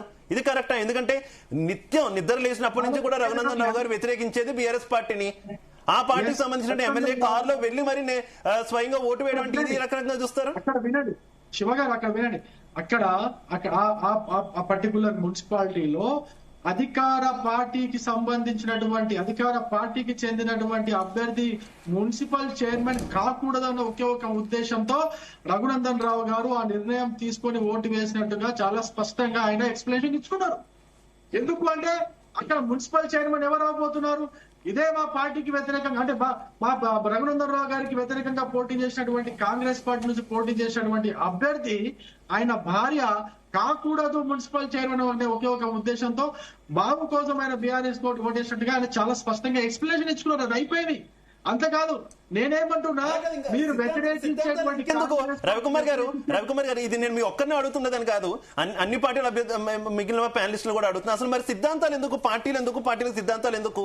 అపోనెంట్ గెలవకూడదని చెప్పి ఎవరితోనైనా కలుస్తామంటే ఇటు ఈటెల రాజేందర్ గారు ఏకంగా కాంగ్రెస్ పార్టీకే ఎక్స్ అఫీషియల్ సభ్యుడిగా మద్దతు ఇచ్చినటువంటి పరిస్థితి. ఇదే రకమైనటువంటి రాజకీయం. కాంగ్రెస్ పార్టీ, భారతీయ జనతా పార్టీ ఏ స్థాయిలో వైరుధ్యం ఉంటుందో తెలుసు. అటువంటిది కాంగ్రెస్ పార్టీకి ఏమో ఈటెల రాజేందర్ గారు మద్దతు ఇస్తారు, అటెళ్ళి రఘునందన్ రావు గారేమో రాష్ట్రంలో పోరాడుతున్నటువంటి బీఆర్ఎస్ పార్టీకి మద్దతు ఇస్తారు. ఇంకా పార్టీలు ఎందుకు మరి, సిద్ధాంతాలు ఎందుకు మరి? నేనేమంటున్నా, ఈ స్థానిక సంస్థల ఎలక్షన్లలో మనం చూడాల్సింది ప్రజల యొక్క మూడ్ ను చూడాలా. ప్రజలు ఈ ప్రభుత్వంలో ఉన్నటువంటి అధికార పార్టీ వ్యతిరేకిస్తున్నారా, ఈ అధికార పార్టీ వాళ్ళు సమర్థిస్తున్నారా అనేది ఒక్కటే మాత్రం మనం చూడాలి. అడ్జస్ట్మెంట్స్ ఏదైతే ఉన్నాయో మున్సిపాలిటీల చైర్పర్సన్ పదవులను దక్కించుకోవడానికి ఎక్కడెక్కడైతే ఈ అడ్జస్ట్మెంట్స్, అండర్స్టాండింగ్స్ జరిగినాయో అక్కడ లోకల్లో ఉన్నటువంటి పరిస్థితులను బట్టి, ఆ లోకల్లో ఉన్నటువంటి పరిస్థితులను బట్టి ఎవరైతే మంచి వ్యక్తి అయితే ఉంటాడో అటువంటి వాళ్ళని ఎత్తుకోవాలని అది ఆ పద్ధతిలో మా పార్టీ వాళ్ళు ఏమన్నా వేశారేమో కానీ అంతకంటే మించి లేదు. నేను ఒక విషయం మాత్రం చాలా స్పష్టంగా చెప్పదలుచుకున్నా శివ గారు, ఎక్కడ అడ్జస్ట్మెంట్ జరిగిన అన్ని పార్టీలు కలిసిపోయి ఎక్కడ కూడా ఈ పార్టీతో కలవాలి అని చెప్పేసి నేను కూడా ఒప్పుకుంటున్నాను. ఎస్, ఖచ్చితంగా నేను కూడా ఒప్పుకుంటున్నాను. దాంట్లో అది ఒప్పుకొని తీరాల్సిన విషయం కనిపిస్తుంది చాలా స్పష్టంగా, దాన్ని దాచిపెట్టలేనటువంటి విషయం అది. కానీ నేనేమంటున్నా, కాంగ్రెస్ పార్టీ అధికారంలో ఉండి ఈ యొక్క మున్సిపాలిటీ ఎలక్షన్ లో వాళ్ళు సాధించినటువంటి ఓట్ల శాతం 39% అంటే లెస్ దెన్ 40%. కానీ మున్సిపల్ చైర్పర్సన్స్ వాళ్ళు గెలిచింది మాత్రం 90%. ఏ విధంగా జరుగుతుంది? ఈ పొత్తుల నేపథ్యంలో, ఈ మద్దతు నేపథ్యంలో మరో విమర్శ కూడా ఉంది రవికుమార్ భారతీయ జనతా పార్టీ మీద. బి టీం కింద అయితే అటు కాంగ్రెస్ కి లేదంటే ఇటు బీఆర్ఎస్ కి బి టీం కింద మారిపోతుంది రాష్ట్ర భారతీయ జనతా పార్టీ అనేది విమర్శ. రెండు పార్శ్వాలు చూడాలి. నేను అందుకే దాన్ని మీరు రెండింటిని కలపకూడదు అంటున్నాను. నేనేమంటున్నా, ప్రజలు ఇచ్చినటువంటి తీర్పు ఏదైతే ఉన్నదో దాన్ని, అంటే ఓటింగ్ ఏదైతే చేశారో ఆ ఓటింగ్ ప్యాటర్న్, ఆ ట్రెండ్ ఏదైతే ఉందో దాన్ని సపరేట్ గా చూడాలి. పర్టికులర్ గా మున్సిపాలిటీలో ఆ మున్సిపల్ వైస్ చైర్మన్ ఎన్నుకోవడానికి జరిగినటువంటి పద్ధతిని మనం డిఫరెంట్ గా చూడాలి. ఎస్, హంగొచ్చిన చోట మున్సిపల్ చైర్మన్ ఎవరో ఒకళ్ళు ఎన్నుకోవాలి కాబట్టి చాలా చోట్ల స్వతంత్ర పార్టీలకు అతీతంగా స్వతంత్ర అభ్యర్థుల్ని మున్సిపల్ చైర్మన్ గా ఎన్నుకున్నటువంటి పరిస్థితులు కూడా మనం చూస్తున్నాం కదండి శివ గారు. స్వతంత్ర అభ్యర్థుల్ని వాళ్ళు మున్సిపల్ చైర్మన్ గా అన్ని పార్టీలకు అతీతంగా కలుపుకొని ఎన్నుకున్నారు. అంటే నేనేమంటున్నా, అది పాలన కోసము ఇది పెండింగ్ పడకూడదు, ఈ పోస్ట్ మనం క్లియర్ చేయాలని ఒక ఉద్దేశంతో అన్ని రాజకీయ పార్టీలు ప్రజాస్వామ్యానికి విలువనిచ్చి వాళ్ళ పార్టీల యొక్క సిద్ధాంతాలను పక్కన పెట్టి ఇండిపెండెంట్ అభ్యర్థులకు కూడా సపోర్ట్ చేశారన్న విషయం కూడా మనం గుర్తించాలి. నేనేమంటున్నా, దీన్ని మనం అనాలిసిస్ చేస్తున్నప్పుడు ఈ అనలైజేషన్ అనేది కరెక్ట్ పద్ధతిలో జరగాలి. రెండింటిని మిక్స్ చేయకూడదు అంటున్నా. ప్రజల తీర్పు ఒక విధంగా చూడాలి, పర్టికులర్ మున్సిపాలిటీలో ఆ మున్సిపాలిటీలో ఏ విధంగా ప్రజలు తీర్పిచ్చారు, అక్కడ ఎవరు చైర్పర్సన్ గా ఎన్నుకోబడ్డారు, ఎంత శాతం ఓటర్లు అధికారంలో ఉన్నటువంటి పార్టీకి అనుకూలంగా ఓట్లు వేశారు, కానీ ఎంత శాతం మున్సిపాలిటీస్ ని వాళ్ళు కైవసం చేసుకోగలిగారు, ఏ విధంగా కైవసం చేసుకోగలిగారు, ఇది ఎట్లా పాసిబుల్ అవుతుంది అనేది మనం ఒకసారి ఆలోచించాలి. ఈ విధంగా దీన్ని మనం ఆవిష్కరించుకొని చూసుకోవాల్సి ఉంటుంది. కానీ అక్కడ ఉన్నటువంటి పరిస్థితులను బట్టి ఏ పార్టీ ఇంకో పార్టీతో కలిసింది, ఏ పార్టీతో కలవకుండా పెట్టుకున్నట్టుందో అది కాదు చూడాల్సిందని చెప్తున్నా. పోతే శివ గారు, దానికి కూడా ఒక కారణం ఉంది. మనం దాన్ని చూసుకుంటూ పోతే ఒకవేళ నిజంగానే అన్ని పార్టీలు వాళ్ళ సిద్ధాంతాలకు కట్టుబడి ఉండింటే సగం మున్సిపాలిటీలో చైర్పర్సన్స్ ఎన్నుకోబడవు, సగం మున్సిపాలిటీలో హంగ్ ఏర్పడుతుంది. ఎందుకు ఎన్నుకోబడవు రవికుమార్ గారు? మీరే చెప్పారు చాలా చోట్ల ఇండిపెండెంట్ తీసుకొచ్చి పెట్టామని. ఇండిపెండెంట్ పెట్టచ్చు కదా, సగం పైన మున్సిపాలిటీలో మళ్ళీ ఎలక్షన్స్ కి పోవాల్సి ఉంటుంది. అలాగే ఇండిపెండెంట్ చైర్మన్ కింద పెట్టచ్చు కదా.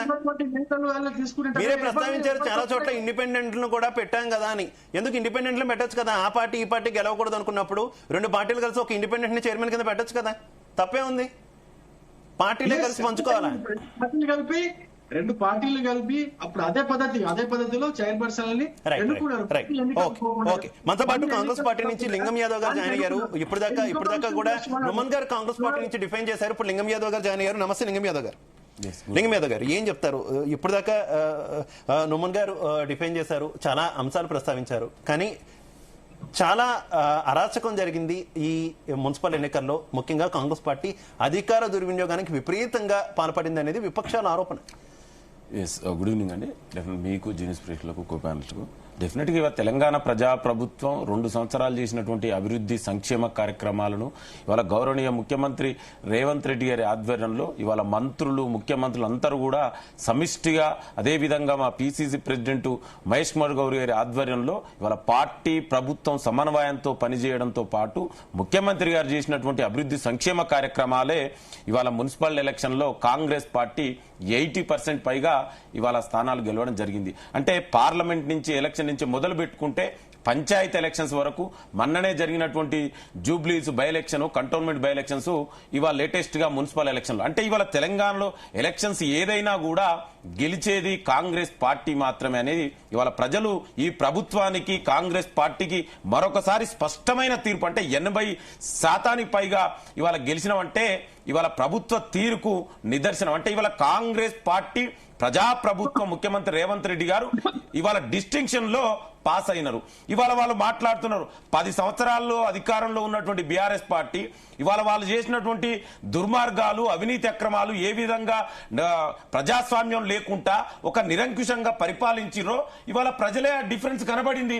నిజంగా ఆనాడు మీరు చేసినటువంటి దుర్మార్గాలు చెప్పాలంటే ప్రతిపక్ష నాయకులని ఏ విధంగా ఉద్యమకారులని, ఒక తెలంగాణ ఉద్యమకారులు మిడ్ నైట్ దర్వాజా తలుపులు బలగొట్టి అరెస్ట్ చేసి నిర్బంధంగా జరిగింది 10 ఏళ్లలో. కానీ ఇవాళ తెలంగాణలో ఒక స్వేచ్ఛాయుత వాతావరణంలో, ఒక ప్రజాస్వామ్యయుత వాతావరణంలో ఇవాళ తెలంగాణలో ఎలక్షన్ జరిగినాయి కదా.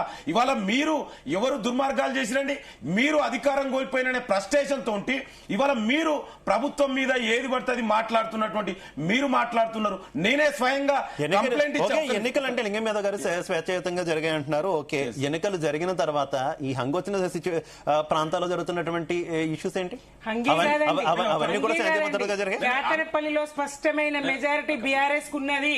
రెండోసారి వాయిదా వేసిండ్రు. అక్కడ ఒక చిన్న ఉదాహరణ, చిన్న ఎగ్జాంపుల్, మీరు ప్రతి దాంట్లో రామాయణం అంతా మొదలు పెట్టారు. నువ్వు కాదండి లింగం యాదవ్ గారు, మీరు మర్యాద ఒక్క పాయింట్ ఏదో యాడ్ చేస్తారంటే ఒక్క నిమిషం చూడండి. ఇగో ముఖ్యమంత్రి గారి ఇంటి పక్కన చైన్ స్నాచింగ్ అవుతుంది, ఒక మహిళ ఇంకో మహిళ మెడలోని చైన్. ఇక్కడ మాత్రం కేతనపల్లిలో పోలీసులు చూడండి, పోలీసు పహారా చూడండి, వేలల్లో పోలీసులు కేతనపల్లిని ముట్టడిస్తారు. ఎందుకు అట్లా జరుగుతుంది? ఇదా ప్రజాస్వామ్యం? 93% మేము బీఆర్ఎస్ గా గెలుచుకున్నాం.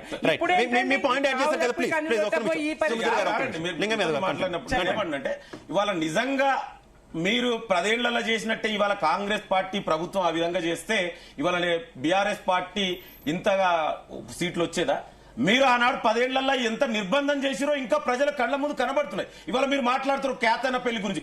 ఏదైతే ఇదే కేతనపల్లిలో ఒక మంత్రి మీద, ఎంపీ మీద, ఒక బాల్కసుమన్ అనే మాజీ ఎమ్మెల్యే ఏ విధంగా ఎంత దుర్మార్గంగా ప్రవర్తించిందో ఇవాళ ప్రజలు చూడలేదా?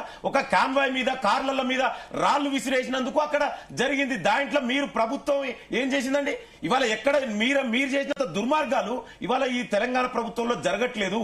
ఇది ప్రజా ప్రభుత్వం. ఇంత స్వేచ్ఛగా ఎన్నికలు జరగబడినాయి కాబట్టి మీరు బీఆర్ఎస్ నాయకులు అంత స్వేచ్ఛగా అన్ని సీట్లు గెలవగలిగారు. నిజంగా మీరు 10 ఏళ్లలో మీరు చెప్పండి, ధర్నా చౌక్ ఎత్తేసారు కదా, మీడియా స్వేచ్ఛ లేకుండా చేశారు కదా, కనీసం ప్రతిపక్ష నాయకుల వాయిస్ లేకుండా చేశారు 10 ఏళ్లలో దుర్మార్గంగా. ఇంకా మీరు మాట్లాడితే ఎట్లండి? ఇవాళ మీరు అదే చెప్తున్నా. కేటీఆర్ వర్కింగ్ ప్రెసిడెంట్ అయిన తర్వాత, కాంగ్రెస్ ప్రజాప్రభుత్వం ఏర్పడిన తర్వాత ఇప్పటి వరకు 6 ఎలక్షన్ జరిగినాయి మేజర్ గా. ఇవాళ ఒక్క ఎలక్షన్ లో కూడా బీఆర్ఎస్ పార్టీ గెలవలేదు. మీరేం మాట్లాడారు? కేతనపల్లి విషయంకే వస్తే ఇందాక ఆల్రెడీ సుమిత్ర గారు ప్రస్తావించారు, ఈవెన్ ఎక్స్ అఫీషియా సభ్యులను కలుపుకున్నా కూడా కాంగ్రెస్ పార్టీకి మెజార్టీ లేదు, అయినా కూడా మున్సిపాలిటీ గెలుచుకుందామని ప్రయత్నిస్తుంది. ఇది అధికార దుర్వినియోగం కాదా అనేది ఆమె క్వశ్చన్. అధికార దుర్వినియోగం అనేది ఎట్లుంటదంటే 10 ఏళ్లలో బీఆర్ఎస్ ఎట్లా చేసింది, మా పార్టీ నుంచి గెలిచినటువంటి ఎమ్మెల్యేలని, కౌన్సిలర్ని ఎక్కడ ఏ విధంగా ఎంత దుర్మార్గంగా ఎత్తుకుపోయి మీరు అన్ని కదా.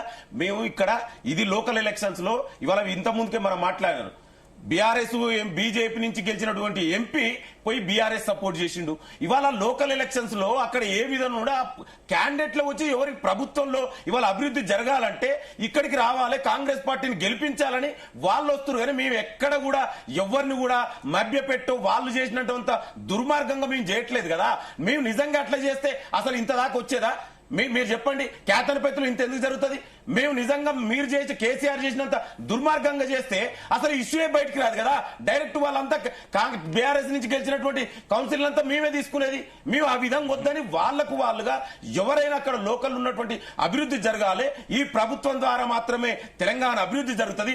10 ఏళ్లలో తెలంగాణ అభివృద్ధి కుంటుపడిందని ఇవాళ ప్రజలు తీర్పిచ్చారు. 80% మేము గెలిచినాం. కాంగ్రెస్ పార్టీ ముఖ్యమంత్రి రేవంత్ రెడ్డి గారు డిస్టింక్షన్ లో పాస్ అయ్యారు. మీరు ఫెయిల్ అయిన వాళ్ళు, కనీసం సీట్లు రానోళ్ళు మీరు మాట్లాడితే ఎట్లండి? ఇక బీజేపీ నాయకులు కూడా మాట్లాడతారు. ఇవాళ మీకు ఎంత సీట్లు వచ్చిందో తెలుసుకోండి, మీ శాతం ఎంత వచ్చిందో తెలుసుకోండి. మీరు ఏం చేసిరు? 11 ఏళ్లుగా తెలంగాణకు బుద్ధి చెప్పారు కదా. పార్లమెంట్ ఎలక్షన్ తర్వాత మీరు ఏం చేసిరు? బడ్జెట్ లో ఎంత అన్యాయం జరిగింది. జూబ్లీస్ బై ఎలక్షన్ లో మీకు డిపాజిట్ రాలే. ఇవాళ మొత్తం మున్సిపాలిటీలో మీవే అన్నారు కదా. ఇవాళ సెకండ్ పొజిషన్ కోసం బీజేపీ బీఆర్ఎస్ కొట్లాడుతుంది. వాళ్ళు మా కాంపిటీషన్ కానే కాదు ఎవరు కూడా. ఇవాళ ప్రత్యామ్నాయం లేదు తెలంగాణ. నిజంగా ప్రత్యామ్నాయం ఉంటే వాళ్ళు ఎంత గెలవాలండి? ఇవాళ వాళ్ళకి వచ్చే సీట్లను 10 ఏళ్ళు మరి మీరే పరిపాలించారు కదా. 10 ఏళ్ళు తెలంగాణ అసలు టీఆర్ఎస్ అంటేనే తెలంగాణ అన్నారు. మరి వాళ్ళు ఎక్కడ అడ్రస్ లేకుండా పోయి కదా. కేసీఆర్ పోయి ఫామ్ హౌస్ లో కాకుండా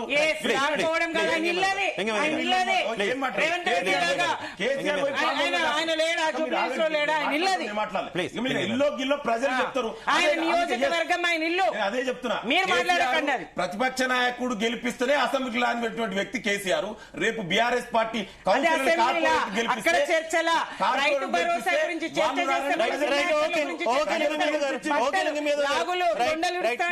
సుమిత్ర గారు 14 మంది స్పష్టంగా ఇవాళ ఎలక్షన్ కమిషన్ వచ్చి కలిసిండ్రు. 14 మంది అటు సిపిఐ బీఆర్ఎస్ కేతనపల్లి నుంచి ఎలక్షన్ కమిషన్ వచ్చి వాళ్ళు కంప్లైంట్ చేయడం జరిగింది. స్పష్టమైన మెజారిటీ ఉంది. 7 మాత్రమే కాంగ్రెస్ కున్నారు. ఒక ఇండిపెండెంట్ వాళ్ళు చేర్చుకున్న 8. 2 మంత్రి గారు, ఆయన కుమారులు ఎంపీ. 2 ఆ కుటుంబం, ఒక కుటుంబంలో మా కుమారుడు ఎంపీ, ఆయన మంత్రి గారు. ఆ 2 కూడా ఓట్లు ఎక్సఫిషియో కలుపుకున్న 10 మంది. అక్కడ మొదటిసారి ఎన్నిక వాయిదా వేస్తారు, రెండోసారి ఎన్నిక వాయిదా వేస్తారు. ఈ రకమైన దుర్మార్గం చేస్తారు. ఎందుకు వాయిదా వేసిండ్రని ప్రశ్నిస్తే అరెస్టు చేస్తారు. ఎందుకు వాయిదా వేసిండ్రు? వాళ్లే రాళ్ళు వేసుకొని వాళ్లే బాల్కా సుమన్ గారిని అరెస్ట్ చేస్తారు. బాల్కా సుమన్ గారి అరెస్టు బాల్కా సుమన్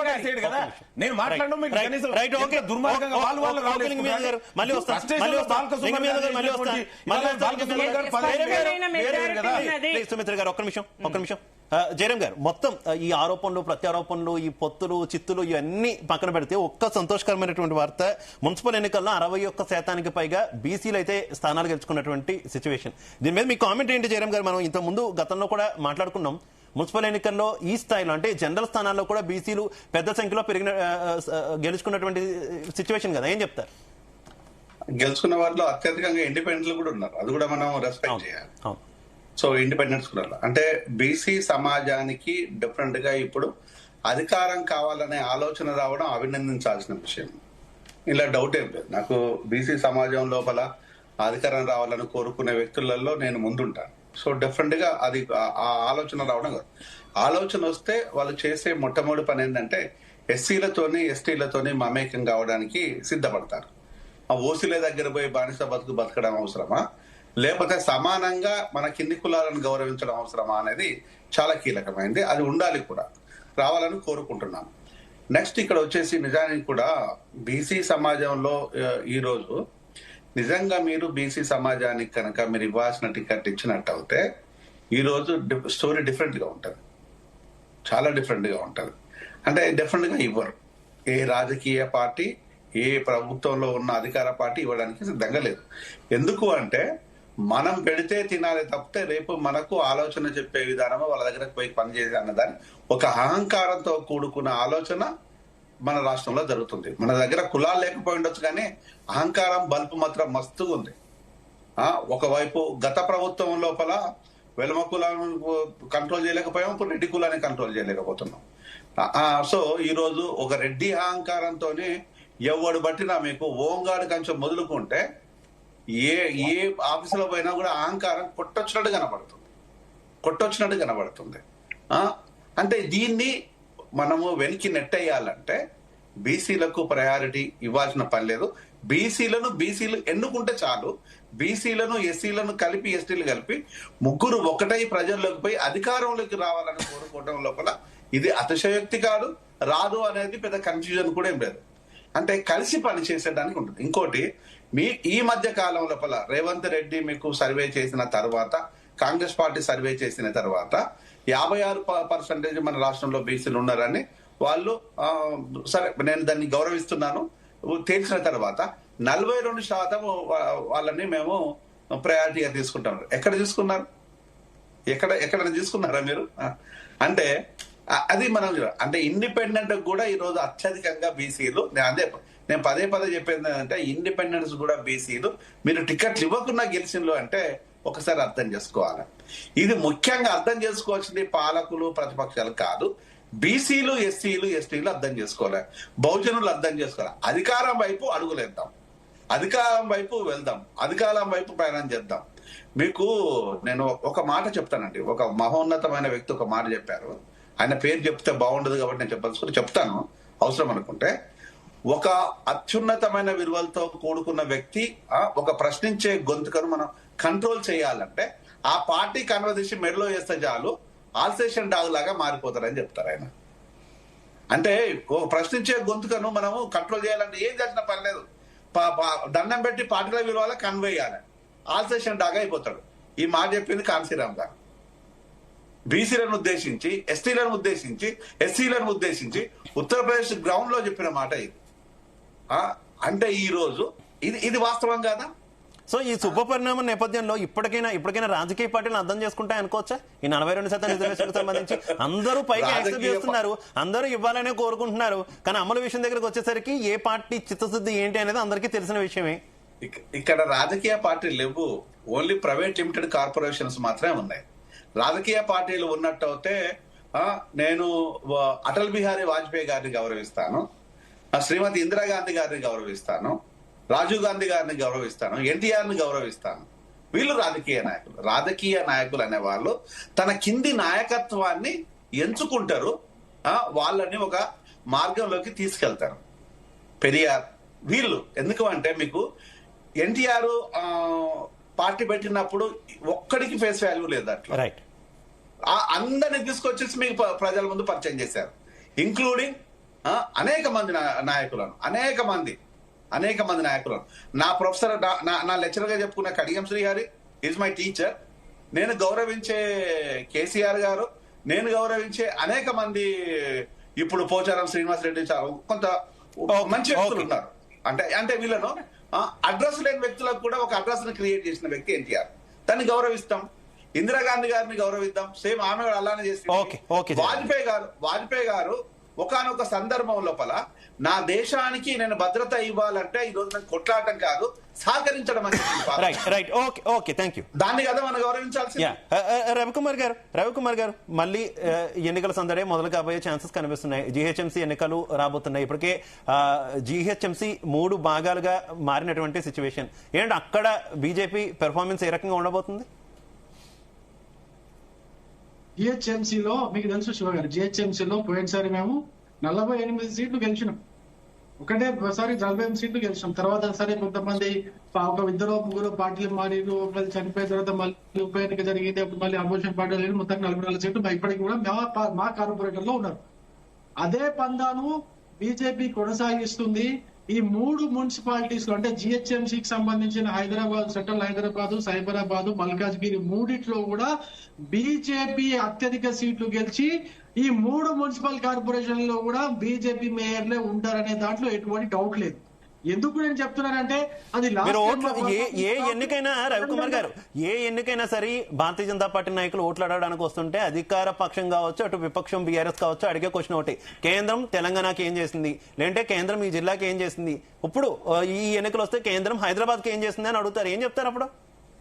అరే సార్ మీకు తెలీదు, కేంద్రమే చేసింది. ఇప్పుడు జరిగినటువంటి మున్సిపాలిటీ ఎన్నికల్లో కేంద్రం చేసిన పనులే ఎక్కువనే. అక్కడ ఈ రాష్ట్రంలో ఉన్నటువంటి ఈ 2 పార్టీలు చేసిన పనులు ఏమి కనిపిస్తలేవు. మీరు అది నల్లాలు కావచ్చు, రోడ్లు కావచ్చు, సైడ్ కాలువలు కావచ్చు, మీరు ఏది చూసుకున్నా కూడా కేంద్రం నుంచి వచ్చిన డబ్బులే కనిపిస్తా ఉన్నాయి.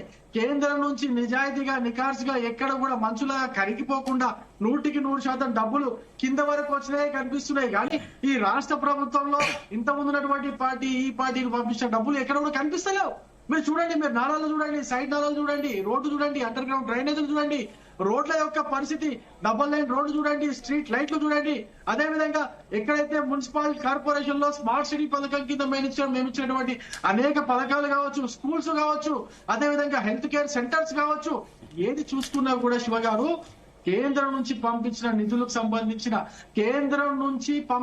నిధులు అది కూడా పథకాల వారీగా వచ్చే నిధులే కనిపిస్తున్నాయి. నేను ఒక అమృత్ పథకం చెప్పగలుగుతాను, ఒక స్మార్ట్ పథకం చెప్పగలుగుతాను, ఒక హృదయ పథకం చెప్పగలుగుతాను. చెప్పండి, ఈ రాష్ట్రంలో ఉన్నటువంటి పార్టీ ప్రవేశపెట్టినటువంటి పథకాలేంటి, ఆ పథకాలకు ఖర్చు చేసిన డబ్బులేంటి, ఎంతవరకు డెలివరీ అయినాయి?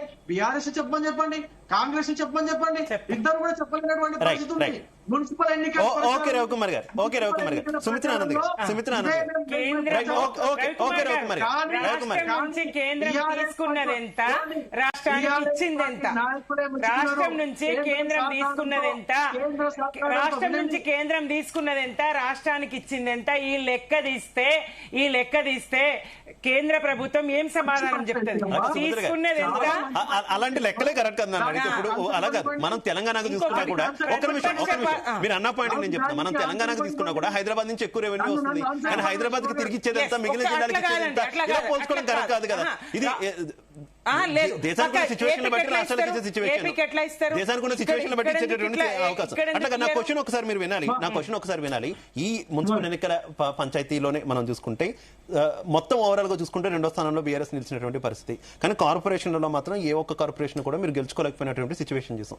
ఎందుకు ఆ స్థాయిలో మీ పెర్ఫార్మెన్స్ తగ్గింది కార్పొరేషన్ల విషయంలో అనుకోవచ్చు? ఒకవేళ జీహెచ్ఎంసీ ఎన్నికలు జరిగితే ఈ 3 కార్పొరేషన్ల విషయంలో ఎలా ఉంటుంది పెర్ఫార్మెన్స్? తప్పకుండా జీహెచ్ఎంసీ ఇంతకుముందు 48 ఏదైతే బీజేపీ సాధించిందో, బండి సంజయ్ గారు అప్పుడు ఇచ్చినటువంటి హామీలేంటి? ట్రాఫిక్ చలాన్లు రద్దు చేస్తాం, అప్పుడు వరదల్లో బండి పోతే బండి, కారు పోతే కారు, ఇల్లు పోతే ఇల్లు ఇప్పిస్తామని చెప్పడం. తర్వాత మరి ఎన్నికలు అయిపోయినాయి కదా, బండి కారు ఏదంటే ఇన్సూరెన్స్ ఉంటది కదా అని దాటవేయడం, ట్రాఫిక్ చలాన్ల సంగతే మాట్లాడకపోవడం, ఇవన్నీ చూసినాం. ఎట్లాంటి హామీలు ఇచ్చి వాళ్ళు అవి సాధించిండ్రో చూసినాం. ఇప్పుడు ప్రతిపక్ష పాత్ర పూర్తిగా వాళ్ళు ప్రతిపక్ష పాత్ర పోషించడంలో ప్రస్తుతం ఈ 2 సంవత్సరాల కాంగ్రెస్ పాలనలో వాళ్ళు చేస్తున్నటువంటి ప్రజా వ్యతిరేక విధానాలు, వాళ్ళు ఎగవేస్తున్నటువంటి కేసీఆర్ గారి పథకాలు, వాళ్ళు ఇచ్చినటువంటి 420 హామీల ఎగవేత, వాళ్ళ అబద్దాల పాలన, 6 గ్యారంటీలు అమలు చేయాలన్నటువంటి వైఫల్యము, ఇది ఎప్పుడైనా బీజేపీ ప్రశ్నించిందా? కాంగ్రెస్ యొక్క స్కామ్లను మేము అడుగడుగున ఎండగడుతున్నాం. 1,63,000 ఉద్యోగాలు మేమిచ్చి, ఇదే రేవంత్ రెడ్డి గారు 2 లక్షల ఉద్యోగాలు ఏడాది లోపల ఇస్తామని హామీ ఇచ్చిండ్రు. 2 లక్షల ఉద్యోగాలు ఇవ్వలేదు. దానికి సంబంధించి ప్రశ్నలు ఏమన్నా బీజేపీ లేవనెత్తిందా? ఎక్కడ బీజేపీ ప్రతిపక్ష పాత్ర పోషిస్తున్నది? అందుకే ఈ స్థాయి ఫలితాలు. మీరు ఫలితాలు పెద్దగా ఆశిస్తా ఉన్నారు ప్రజల నుంచి, కానీ పని తక్కువగా చేస్తున్నారు ఫీల్డ్ లో. ప్రజల కోసం బీజేపీ ప్రశ్నించడం లేదు, ప్రజల కోసం బీజేపీ కాంగ్రెస్ తో పోరాడతలేదు. ప్రతిపక్షంలో మేమున్నాం, ప్రజల పక్షాన మేము పోరాడుతున్నాం. కాంగ్రెస్ ఈ స్థాయి మేము ఫలితాలు సాధించగలిగినాం. ఇది మాత్రం తప్పకుండా గట్టి పోటీ ఇవ్వగలిగినాం. 93% మేము నాడు గెలిచినాం. ఇవాళ బీఆర్ఎస్ నాయకులు మాట్లాడుతూ ఉద్యోగాల గురించి అంటే 10 ఏళ్లలో ఎన్ని ఉద్యోగాలు ఇచ్చిరో తెలంగాణ ప్రజలు. ఒకసారి మీరు నేను డిస్టర్బ్ చేయలేదు, మీరు కొంచెం పేషెన్స్ ఉండండి. ఇంత ఆవేశం నేను ఇదే ఇక్కడనే ప్రవళిక అనే అమ్మాయి చనిపోతే క్యారెక్టర్ అసైన్ చేసినటువంటి దుర్మార్గులు బీఆర్ఎస్ ప్రభుత్వంలో జరిగింది. కేటీఆర్ ఆ తల్లిదండ్రులు ఎంత బాధపడతారని, ఉద్యోగం రాలేదని ఒక అమ్మాయి ఆత్మహత్య చేసుకుంటే ఆ విధంగా చేసిరు. ఇవాళ ప్రజాప్రభుత్వం 70,000 ఉద్యోగాలు ఇచ్చింది. ఇవాళ నిరుద్యోగులకు ఉద్యోగాలు వస్తున్నాయని నమ్మకం, విశ్వాసం ఇవాళ ప్రజాప్రభుత్వంలో ఉంది. మీరు ఎందుకు చేయలేదండి? మరి 10 ఏళ్లలో బిడ్డ ఓడిపోతే, ఎంపీగా ఓడిపోతే ఎమ్మెల్సీ చేసి ఉద్యోగం ఇచ్చినటువంటి చరిత్ర మీది. మరి నా తెలంగాణ ఆనాడు తెలంగాణ ఉద్యమం జరిగిందే నీళ్లు, నిధులు, నియామకాల పేరు మీద. 10 ఏళ్లలో మీరు ఎందుకు చేసిరో తెలియదా? ఇవాళ ఎక్కడ దోచుకుని కవిత కవిత చెప్తున్నారు కదా, ముందు కవిత అడిగిన బిడ్డ అడిగిన ప్రశ్నలు సమాధానం చెప్పండి. మీరు ఈ గురించి ఇట్లా ఇవాళ ప్రజాప్రభుత్వంలో అభివృద్ధి సంక్షేమం, ఇవాళ మహిళలు, రైతులు, యువత, సబ్బండ వర్గాలకు కూడా ఇవాళ అభివృద్ధి జరుగుతుందంటే అది ప్రజాప్రభుత్వం. దానికి నిదర్శనమే ఇవాళ ఎలక్షన్లలో ప్రజల తీర్పు వచ్చిరు. ఇవాళ మున్సిపాలిటీలో 80% పైగా మేము గెలిచినామంటే, డిస్టింక్షన్ లో మేము పాస్ అయినామంటే దానికి ప్రజలు ప్రభుత్వానికి మాకు మద్దతు ఇస్తారు కదా. మేము చేస్తున్న ఇదే ప్రభుత్వం, ఈ ప్రభుత్వం ద్వారానే ప్రజల అభివృద్ధి జరుగుతుందని ఇవాళ ప్రజలు మా మీద నమ్మకం, విశ్వాసం ఉంది.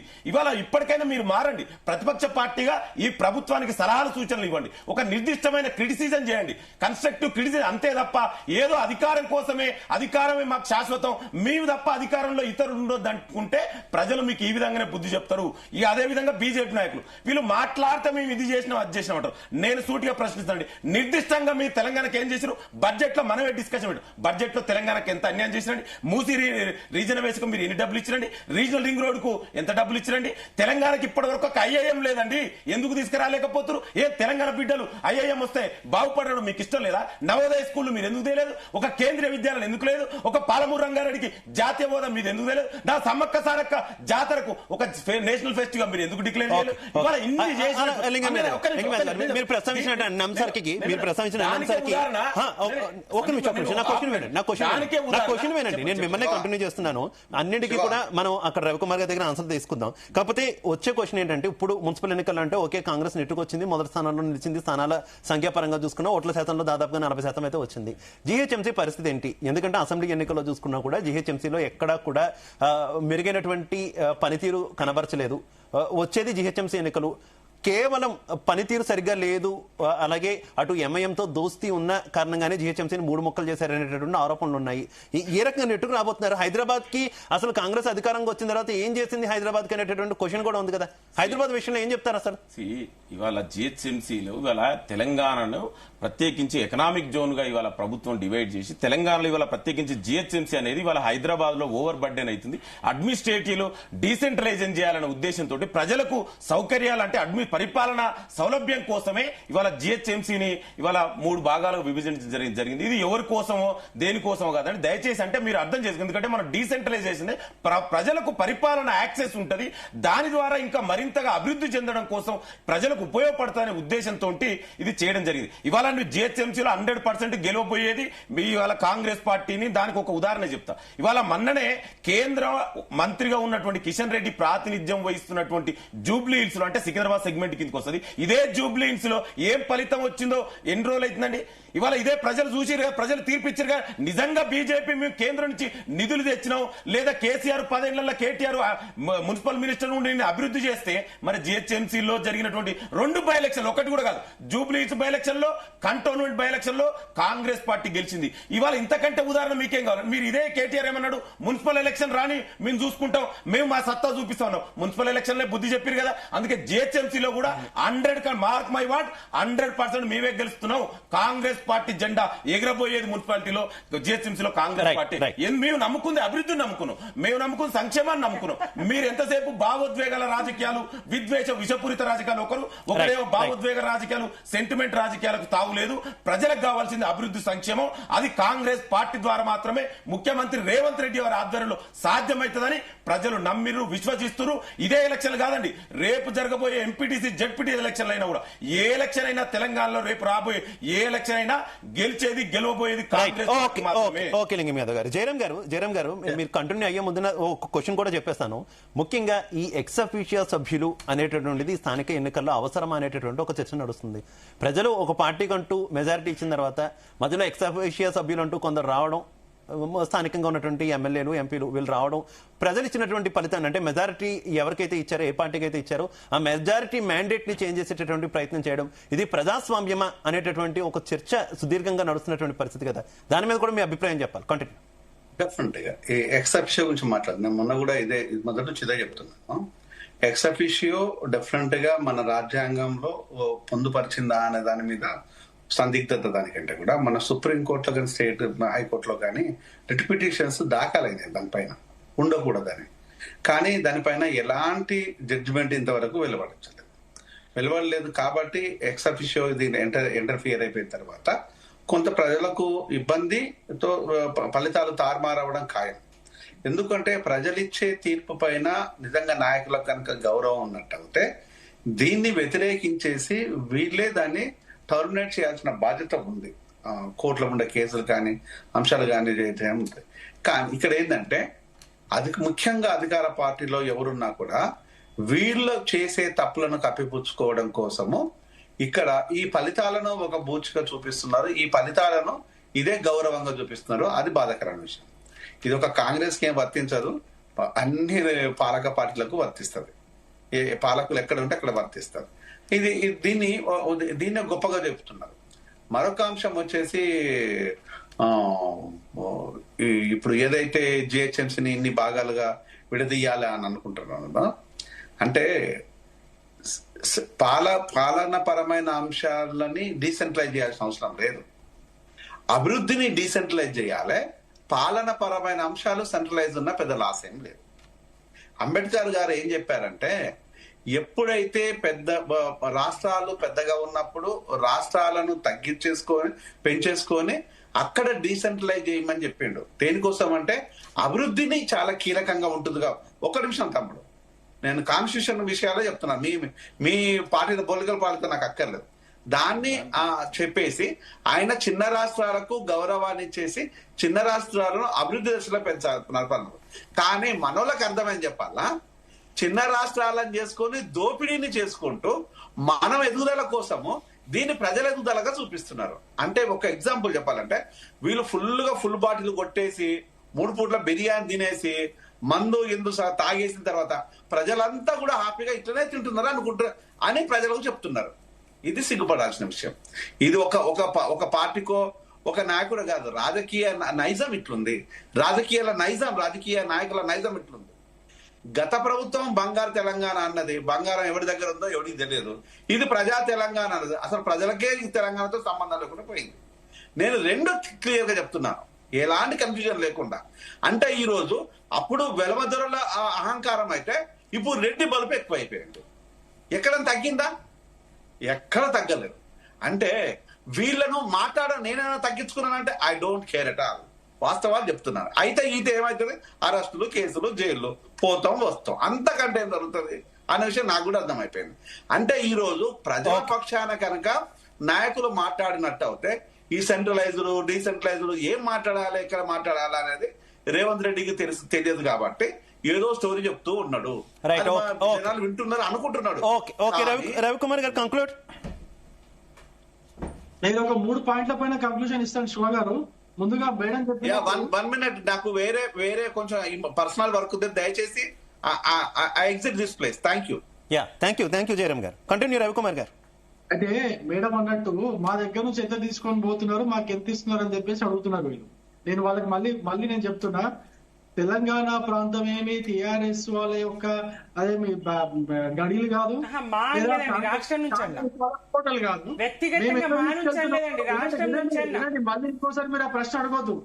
మేము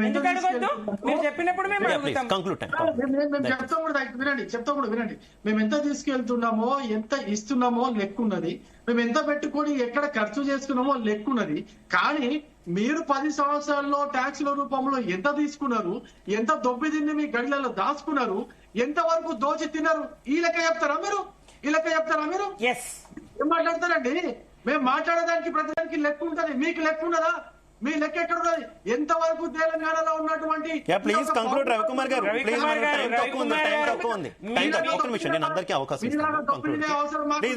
మిగిలిన పాయింట్లు కూడా చెప్పాలి. కంక్లూడ్ టైం లేదు మనకి. మీలాగా దాచుకునే అవసరం మాకు లేదు. మీలాగా కేసులకు భయపడి కుమ్మక్కైపోయి మీలాగా కేసులకు భయపడి రేవంత్ రెడ్డి. రవికుమార్ గారు ప్లీజ్ మిగిలిన మీ 2 పాయింట్లు కూడా చెప్పాలి, మనకి టైం తక్కువ ఉంది. మళ్ళీ చెప్తున్నాను, శివ గారు ఏమంటున్నారు? మిగిలిన మీరు 2 పాయింట్లు కూడా చెప్పండి, మనకు టైం తక్కువ ఉంది. నేను అందరికీ అవకాశం ఇవ్వాలి కంక్లూడ్ ప్లీజ్. ఇంతకుముందు లింగం యాదవ్ గారు మాట్లాడారు, మీరు మాకు అసలు ఏమి ఇచ్చారని చెప్తున్నారు. RRR గురించి మాట్లాడారు. RRR కి మేమే డబ్బులు ఇస్తున్నాం. లింగం యాదవ్ గారు నోట్ చేసుకోండి ప్లీజ్. అదే విధంగా మూసీ రిజర్వేషన్ కోసం అడిగారు. మూసీలో కూడా 3 ఎస్టీపీలకి ఇప్పటికే 1547 కోట్ల రూపాయలు ఇచ్చినాం. అది కూడా మీరు నోట్ చేసుకోండి. మెట్రో గురించి అడిగారు. మెట్రో గురించి కూడా 12,000 కోట్ల రూపాయలు మేము ఆల్రెడీ డబ్బులు శాంక్షన్ చేసి రెడీ పెట్టుకున్నాం. మీరు ఏళ్ళ నుంచి క్లియర్ చేసుకోండి. బండి సంజయ్ ఇంట్లో పెట్టుకుంటారు రెడీగా పత్రాలలో Conclude time. ఏం చెప్తారండి? మీరు అట్లా మాట్లాడితే ఆయన మళ్ళీ మాట్లాడతారు. ప్రశ్నకు మా దగ్గర ఆన్సర్ ఉన్నది. మీరు ఏదో ఫేక్ గా అడిగేసి మేము ఆ పైన బురద తల్లి పైన పడేస్తాం బట్ట కలిసి మీద పడేస్తాం. ఎందుకంటే అంత వేగ్ గా నేను అందరికీ అవకాశం ఇస్తాను, అందరికీ అవకాశం ఇస్తాను, ప్లీజ్. ఆన్సర్ కి ఆన్సర్ ఇవ్వడానికి ఎప్పుడు రవి రెడీ ఉంటాడు. రైట్, ఓకే రవికుమార్ గారు, సుమిత్ర గారు కంక్లూడ్. సుమిత్ర గారు కంక్లూడ్. గ్రేటర్ లో మాదే గెలుపండి. మీరు రవికుమార్ గారు ఆపండి. మీరు దోచుకున్నారని చెప్తున్నారు, సమంజసం కాదు. మేము అభివృద్ధి చేస్తున్నాం. కేసీఆర్ గారి పాలన ఒక సువర్ణ అధ్యాయం. అభివృద్ధి సంక్షేమం రెండు కళ్ళుగా పాలన జరిగింది.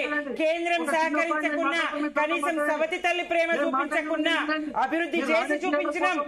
తెలంగాణను బాగుపరిచినాం. హైదరాబాద్ ను ఆశ్చర్యపోయిన సినిమా యాక్టర్లు ఇక్కడికి వచ్చి హైదరాబాద్ ను చూసి హైదరాబాద్ ను చూసి ఎవరికి ఏం అర్థం కాదు, ఎవరికి ఏం అర్థం కాదు. అర్థం చేసుకోండి రవికుమార్ గారు, టైం అయిపోయింది. మీరు అయిపోయిందండి. ప్లీజ్ రవికుమార్ గారు, రవికుమార్ గారు, రవికుమార్ గారు, టైం అయింది. మీరు ఆపాలండి రవికుమార్ గారు. ప్లీజ్ రవికుమార్ గారు, రవికుమార్ గారు మీరు ఆపాలి. అదాని దగ్గర దాస్తున్నారు మీరు. బడా కంపెనీలను వేల కోట్లు మాఫీ చేస్తా ఉన్నారు మీరు. మీరెక్కడ దాస్తున్నారో ప్రజలకు తెలియదా? మీరెక్కడ బీజేపీ ఎక్కడ దాస్తున్నారో ప్రజలకు తెలియదా? దేశ సంపదను కొల్లగొట్టి దేశ సంపదను కొల్లగొట్టి బీజేపీ ఎక్కడ దాస్తున్నదో తెలియదా? మీరు కేసీఆర్ గారి కుటుంబాన్ని అనాల్సిన అవసరం లేదు. తెలంగాణ కోసమే కేసీఆర్ కుటుంబం.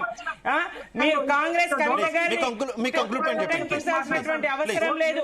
పచ్చని సంసారాల్లో చిచ్చు పెడుతుంది కాంగ్రెస్. అటు షర్మిలను అన్నదమ్ములను అన్నా చెల్లెల్ని ఇద్దరిని విడగొట్టి చేస్తుంది. ఇక్కడ కవిత గారిని విభజిస్తుంది. కాంగ్రెస్ పచ్చని కుటుంబాల్లో చిచ్చు పెడుతుంది. బీజేపీ అదానీల దగ్గర మరి వాళ్ళ దగ్గర దాచిపెడుతుందండి. వాళ్ళు సొంతంగా కాదు, వాళ్ళ పెట్టుబడిదారులు వేరే ఉంటారు. వాళ్ళకు వేల కోట్లు వాళ్ళ దగ్గర కేసీఆర్ గారి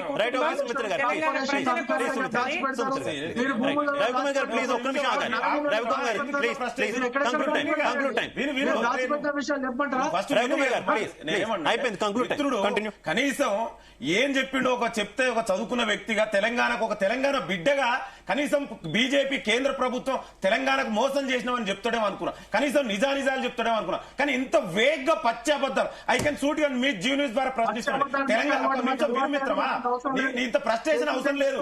నువ్వు ప్రశ్నేషన్ తెలంగాణకు ఐఏఎం ఎందుకు తీసుకురాలి? దమ్ముంటే దాని మీద చెప్పు. 11 సంవత్సరాలకు అధికారంలో నువ్వు ఉన్నావు కదా. ఒక బీసీ బిల్లు తెలంగాణ ప్రభుత్వం అసెంబ్లీలో పాస్ చేసి పంపిస్తే దాన్ని మీరు ఎందుకు ఆమోదించరు? తెలంగాణకి ఏం చేశారు మీరు? అందుకే బుద్ధి చెప్పారు. బై ఎలక్షన్ లో, జూబ్లీ బై ఎలక్షన్ లో, కంటోన్మెంట్ బై ఎలక్షన్ లో బుద్ధి చెప్పారు. ఇక్కడికైనా మారండి మీరు. ఇక దయచేసి బీజేపీ బీఆర్ఎస్ మీరు చేసినటువంటి తెలంగాణ అన్యాయం తెలంగాణ ప్రజలకు తెలుసు. ఇవాళ తెలంగాణ అభివృద్ధి జరగాలంటే ఏకైక కాంగ్రెస్ పార్టీ ప్రజాప్రభుత్వం ద్వారా మాత్రమే సాధ్యమవుతుందని తెలంగాణ ప్రజలు మీకు బుద్ధి చెప్పారు. ఇవాళ కాంగ్రెస్ పార్టీకి 80% పైగా రవికుమార్ గారు మీరు మారండి. రవికుమార్ గారు, సుమిత్ర గారు, థ్యాంక్ యూ లింగమేధవ్ గారు. అందరికీ కూడా ధన్యవాదాలు డిబేట్ లో పాల్పంచుకున్నందుకు. ఓవరాల్ గా చూసుకుంటే మున్సిపల్ ఎన్నికల ప్రకంపనలు అయితే ఇంకా కొనసాగుతున్నటువంటి పరిస్థితి. ముఖ్యంగా ఎక్కడైతే పూర్తి స్థాయిలో మెజారిటీ ఎవరికి రాలేదో ఆయా స్థానాల్లో మాత్రం కొంత ఉద్రిక్త సిచ్యువేషన్లు కనిపిస్తున్నాయి. ముఖ్యంగా కేతనపల్లిలో ఉద్రిక్తతలు అయితే కొనసాగుతున్నాయి. ఇప్పటికే బాలక సుమన్ను కూడా అరెస్ట్ చేసినటువంటి సిచ్యువేషన్ అయితే మనం చూస్తున్నటువంటి పరిస్థితి. రాబోయే ఎన్నికలకు కూడా తామంతా కూడా సిద్ధంగా ఉన్నాము. జీహెచ్ఎంసీ ఎన్నికల్లో కూడా మేము సత్తా చాడతామని ఏ పార్టీకి ఆ పార్టీ ధీమా వ్యక్తం చేస్తున్నటువంటి సిచ్యువేషన్. చూద్దాం పార్టీల పెర్ఫార్మెన్స్ ఏ రకంగా ఉంటుంది, ప్రజలు ఏ రకమైనటువంటి తీర్పిస్తారన్న దానికి సంబంధించి.